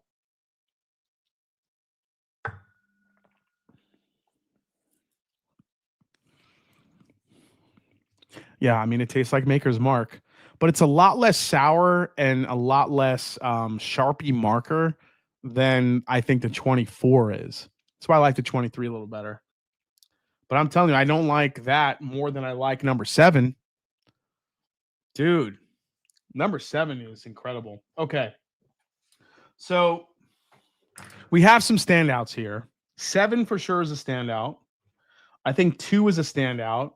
3 in a way is kind of a standout. 3 had a really interesting finish on it, which I liked. The rest is kind of up for debate. I think I liked 1 a good amount too. So, all right, let me take a quick sip of water here. Saw a few dark arts, not the Scotch. Any thoughts? Dark arts for me, especially the finished ones. I think dark arts do a great job. Some of the finished whiskeys they do. I haven't had enough of them to give you like a clear and concise opinion. The French oak. The French oak dark arts that they have on the market is probably one of my favorites. That's been my favorite, I think. So if you're going to go with one to try the French oak, the French oak dark arts release for sure. Russell Reserve 13 better than what? User D3. Maybe Maker's Mark Celebrated this year is not worth a pickup. Russell Reserve 13 better. I haven't tried. I actually really like the Russell Reserve 13 this year. It's different, but I dig it. Is it better than Maker's Mark 25? I don't know. I haven't tried the 25 yet. I got one on the way though. So coming soon. Maybe we'll crack that open next week if I get it in time. We'll see. All right, I'm going to run through these real quick one more time. But before we do that, let me go to the rest of my divisions. Let me see here. All right, so that was the NFC East. Eagles, Commanders. I think I might go Giants. No, Cowboys, Giants. Yeah, I think that's kind of where I'm going. Eagles, Commanders, Cowboys, Giants. I'm telling you, I think at some point Russell Wilson is going to not be playing for the Giants and Jackson Dart's going to come in and take over. And at that point, the Giants could be really sneaky good. I think the Giants have a sneaky good roster. They could make some noise. I'll save that for the end. I'll pick my sneaky good teams possibly. We'll go from there. Okay. NFC North. Now, I mean, with Micah Parsons going to the Packers, what happens in the NFC North? I think this is the craziest division. This is going to be the wildest division this year, is the NFC North. Packers, Lions, Vikings, Bears. You don't know what the hell is going to happen in this division this year. I think most people would maybe gear towards the Packers now that they got Micah Parsons. However, I don't know. I think the Packers, as good as they are, I still want to see how their defense performs overall. But if Micah Parsons on that defense, he's definitely going to make a difference. You have the Detroit Lions. I think that's kind of the easy way to go because the Lions have been so formidable the last couple of years, but they lost so much. They lost their offensive coordinator, which I really think made that offense go. The defensive coordinator, I think, is still going to be, I think they're still going to be okay on defense as long as they could stay healthy. For whatever reason, the Lions could never stay healthy on defense. That's what kind of hamstrung them last year. So we'll see what happens with them.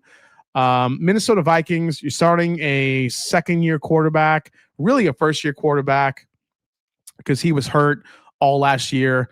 We'll see how he does. I still think they're going to run a pretty solid offense. The Vikings defense, I think, is just really stout. They're going to kick some ass either way. Then you have the Bears. You just don't know what you're going to get with the Bears year to year. You have a new head coach, which they took from you took Ben Johnson from the Lions.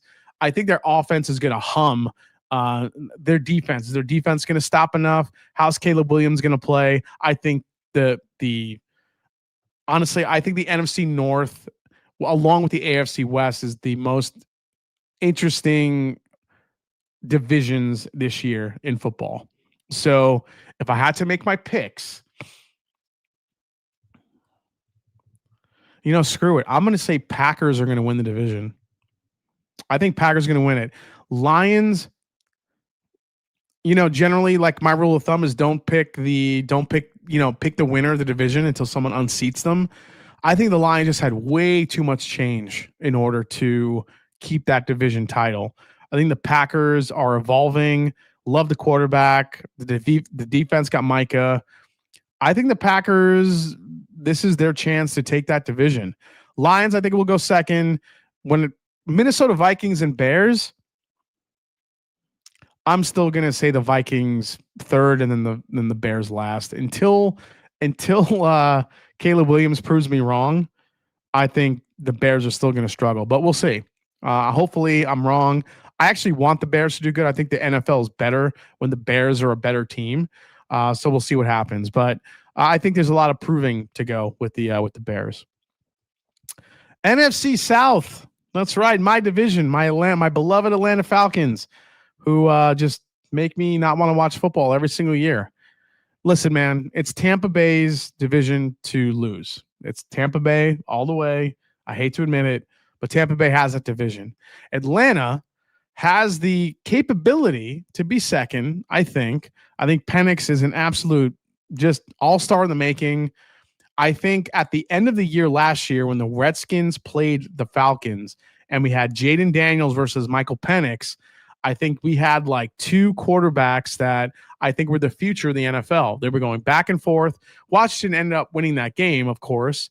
But Penix making that throw at the very end to, oh my God, Kyle Pitts, I think showed that those two quarterbacks could be the future of the NFL.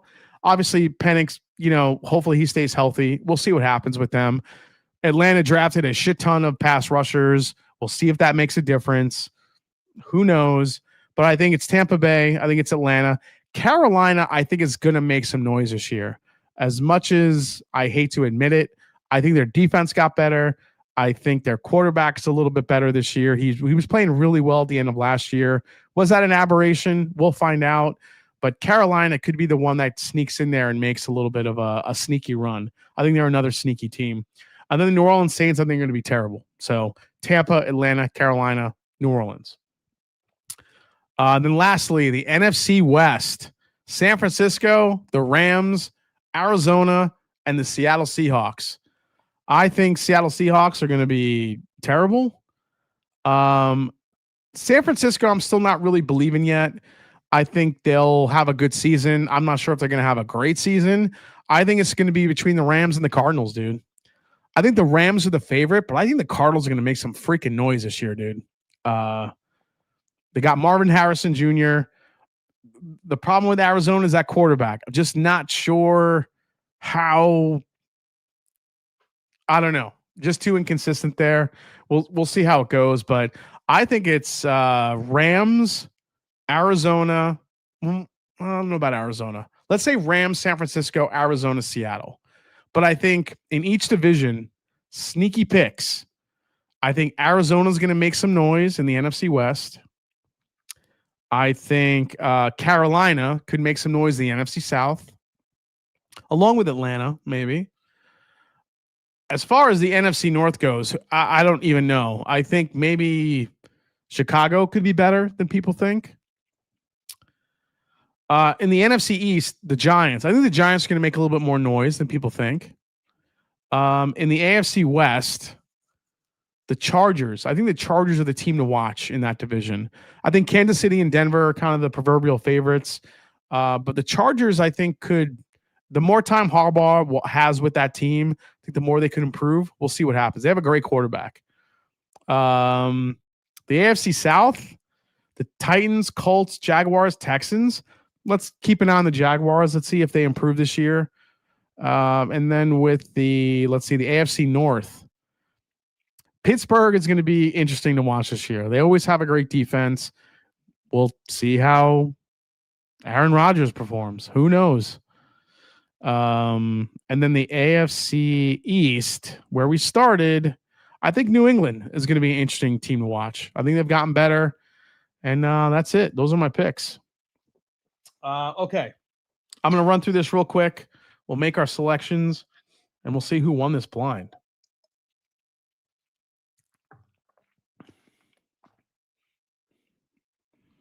Man, I like one a lot. One is, I forgot how good one was. It's chocolatey. It's rich. Dense. 2.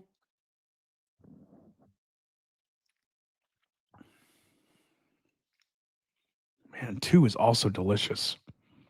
There's some good whiskeys in this blind. 1, 2, and 3, I think were my favorites of the first half.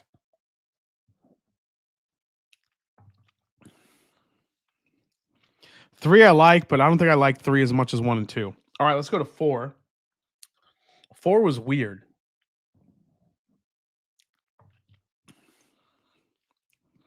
4 is okay. It wasn't as weird as it was before, but 4 definitely doesn't stand up to 1, 2, and 3. Let's go to 5. 5 was the brown sugar bomb.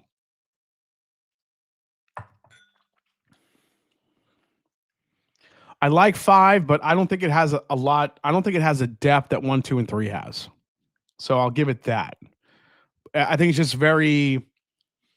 It's got 2 or 3 lanes, whereas 1, 2, and 3 have more lanes of flavors going through there. So, Rome Odunze breakout season coming. Yeah, Kenneth Clark maybe. Yankees are self-destructing. Just don't get blown out every game. Yeah, I hope not. This is all I'm hoping for Atlanta. They have a good, entertaining season. They have a lot of fun and maybe sneak into the playoffs. That's my expectation. I'm not going like they're going to win the division because the division runs through Tampa. The Atlanta Falcons had a great opportunity to win the division last year. We beat Tampa twice. Did really good within the division, but Kirk Cousins hit a freaking wall. He got hurt, and then he just started throwing interceptions every week, and that was it. Okay. 6.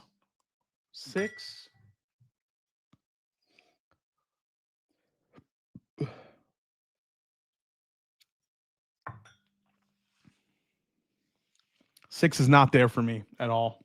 6 might be my last place.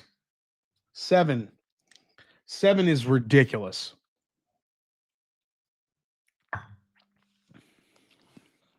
7 might be number 1 right now. I'm telling you right now. Then you have 8, which is the cellar aged.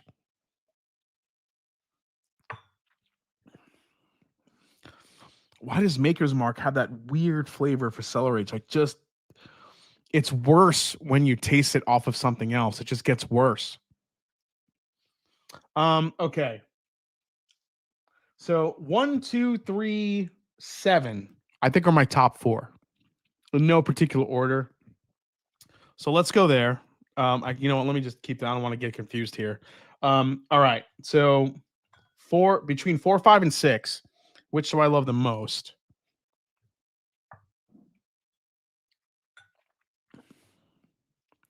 4 is a little flat. 5.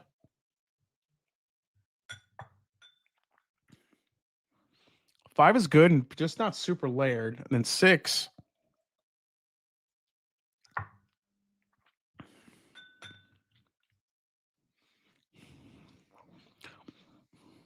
Man, they're pretty similar. I don't know, all 4 of them are all 3 of them are kind of a wash. I actually think it's like 6, 5, 4. That's where I would probably go with those. So if I had to rate these, let's see here. Let me put this on paper. If I have to give them a place, 4, 5, 6, and probably this last one here. Where would I put the cellar aged?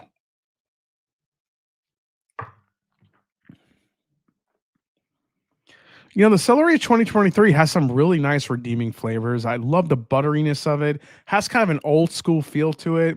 I think that gives me I think there's a level of interesting flavors that I really do enjoy in that one. So I think that gives it some redeeming qualities that I do enjoy, but it's not to the level of these first 4. So my top 4, or my bottom 4, I should say, 5, 6, 7, 8 are a combination of these glasses right here. So the last one and these 3. I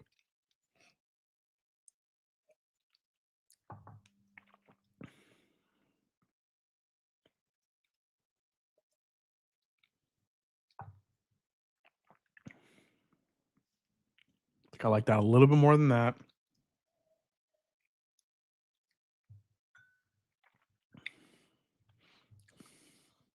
That one, not so much. Okay. So I think in 5th place, I'm going to give it to the cellar aged for 2020, the 2023. All right, 2023. Now, that's the only one I know. Now, as far as these go, I think glass number 4, I'm going to give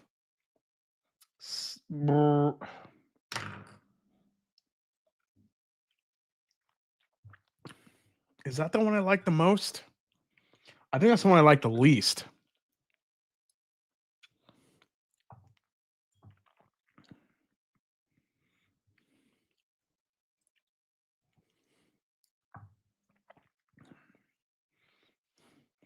Yeah. I should like this one. So 1, 2, 3, 4, 5, 6. So glass 6. I'm putting in yeah, 6th place. Glass 4, I'm giving 5th place. And glass 1, 2, 3, 4, 5, I'm giving. Well, no, that doesn't make sense. What am I doing here? I have, yeah, these are my bottom 4. I'm not sure what I'm doing here. Yeah, 5, 6, 7, 8. So cellar aged. You know what? I'll just do it this way. Okay. So this is my 5th, which is glass. That's what I did wrong. Fuck that up. Glass 8 is my 5th place. Glass 6 is my 6th place. Glass 1, 2, 3, 4, 5, 6. I'm sorry, guys. I'm all fucked up here. Makers is 5th. Makers is 5th. And then I think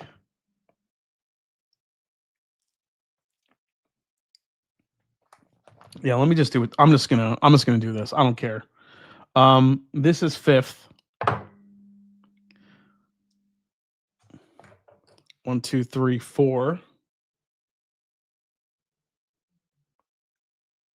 This is 6th. No, wait. Yeah. 5th. Yep, got that. 1, 2, 3, 4, 5, 6. That's 6th place. What do I want to put last between these two? This one. That, and then that. Okay. These are my top 4. All right. Dude, this number 7 is ridiculous.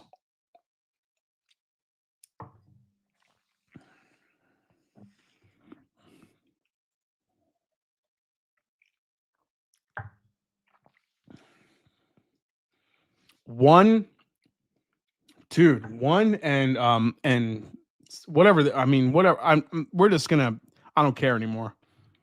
These two are gonna be 3rd and 4th. These are 1 and 2, and it's not close.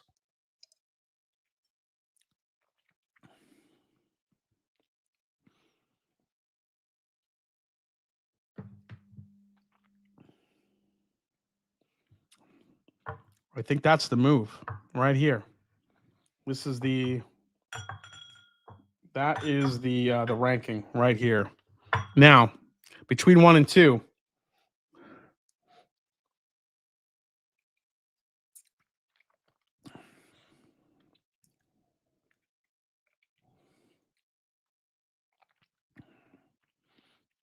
that wins. I think that's glass 7. Glass 7 is stupid. Okay. Here we go. Let's go to the videotape. So we know my 5th place is the Maker's Mark Cellar Age, but let's find out what the rest is. Last place goes to, this one I didn't like. This was letter A.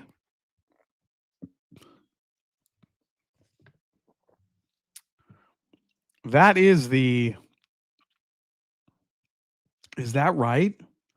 The Green River Weeded Single Barrel. Yikes. I think the reason why I put that last place is because all I got was peaches in that, and that's just not that's not what it is. It's not what it is for me. It's a little bit too peachy. So that one got last place for me. It just didn't have a lot of other avenues of flavor. Okay. Second to last is the D. The D goes to Larceny Barrel Proof B525. Holy shit. I thought that was going to do way better. Damn. Thought that was going to do way better. All right. Let's go to the next one. Letter B. 1, 2, 3, 4, 5, 6. Sixth place. Letter B goes to the Ben Holiday Rickhouse Proof soft red winter wheat. And this is a shelfer. It's not a pick. So that is that goes to sixth place. Oh no, my battery died. What? How did that happen? Hold on a second, guys. All right, let me switch this up. Give me 1 second. Let me go to FaceTime. All right, a little bit of a worse. Let me fix that. Sorry, guys.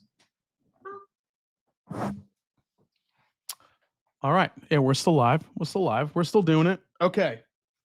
Larceny Barrel Proof gets wow, the D. Larceny Barrel.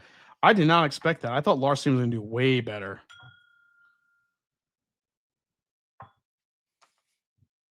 Crazy. Okay.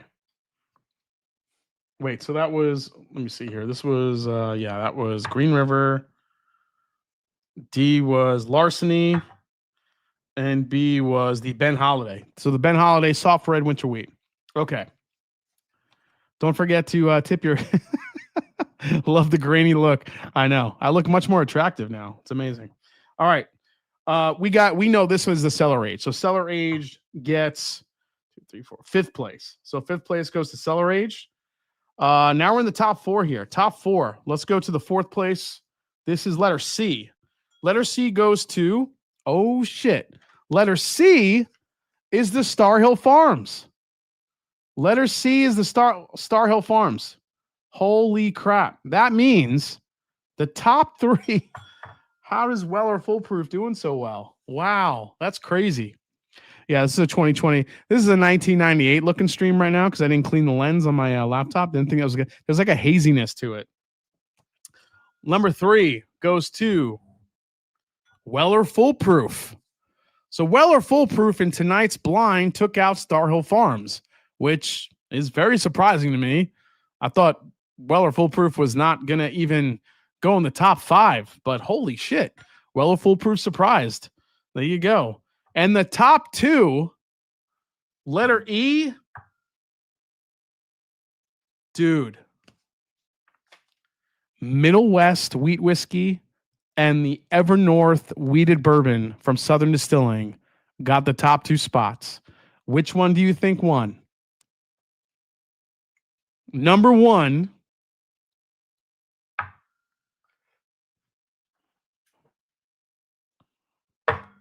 Evernorth. Evernorth with this wheated bourbon killed it. This was Glass 7. So I forgot who said it in the chat, but they said Glass 7 was going to be Evernorth, and they were right.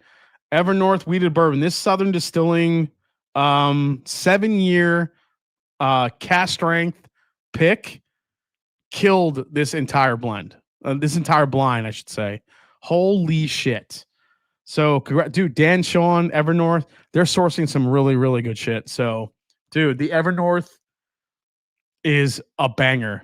If you guys have not tried any of the Evernorth wheated bourbons that they have on hand, it doesn't come off like a wheated bourbon. It's crazy. It's chocolatey. It's fruity. You would never know it's a wheater, but it is dark. It is dense, and it is delicious. And this thing took it home tonight. Holy crap. Dude, so good. All right. The winner, Evernorth, with my hazy ass camera. What if can we switch it to this camera? Did this camera oh, I can't even do that right now. No, not yet. I'm drinking a Middle West wheat whiskey pick from Garfield. So good. Haven't gotten to try it. Evernorth. Speaking for Dan here, let me clear my throat. Woo! Suck on that from outer space. So the top two bottles in this blind were an Evernorth wheated barrel pick and a wheat whiskey single barrel from Middle West Spirits right here in Ohio. So there you go. Star Hill Farms didn't do bad. It took fourth in this lineup against some pretty stiff competition. So if that kind of hardens your, I don't know, your I don't know, your I don't know, your want to get a Star Hill Farms, maybe that helps a little bit. I'm not sure if you guys are on the fence about getting Star Hill Farms, but if it kind of, I was looking for the word resolve. If it hardens your resolve a little bit to get a Star Hill Farms against all these other wheated bourbons, it did really well. It got fourth against some really good wheated bourbons, and I still think it's one of the better wheated releases tonight. So, yeah, I totally get it. I love it. I think that Star Hill Farms is a great release from Maker's Mark. Hardens your dildo. I couldn't get it out. I don't know why. I had a brain fart. You guys saw it. It happened. Okay. So with that, thank you guys for watching tonight. Remember, in the comments of the video, write down your top 5 like cheap bourbons under $30. I'll see what I could find next week. I will pick up as much as I can and then grab as many as I can to do a blind next week. That'll be a lot of fun. Let's see what my favorite cheap bourbon is. There will be no sucking on that, though. There might be some drinking of the whiskey. Proud of Michigan. Haven't tried any wheated Evernorth, but the Barrel Illegal Rye and Green River single barrel picks I got from them are killer. Dan and Sean definitely know what to do blend and what to keep a singles. Yeah, totally. Yep, great show tonight. By the way, I have a contact at Del Bach for barrel picks. They're great people. Please email me, pmnphxaz. Would love to do a barrel pick with Del Bach. Email me at themashanddrum@gmail.com. Guys, before you take off, please hit the like button. Happy NFL Day for tomorrow. NFL Eve, I should say. Hope you guys enjoyed the live stream. If you haven't yet, hit the like button. Subscribe if you haven't yet. And as I always say, it's not about the whiskey, it's the people you share it with. Great live tonight. Had a lot of fun. We'll see you guys next week on the Master and Drum. And be on the lookout tomorrow for my full review on the Bardstown Discovery Series, number 13, and Friday for the Elijah Craig Ryder Cup edition. So cheers, and I'll see you guys soon. Take care, folks.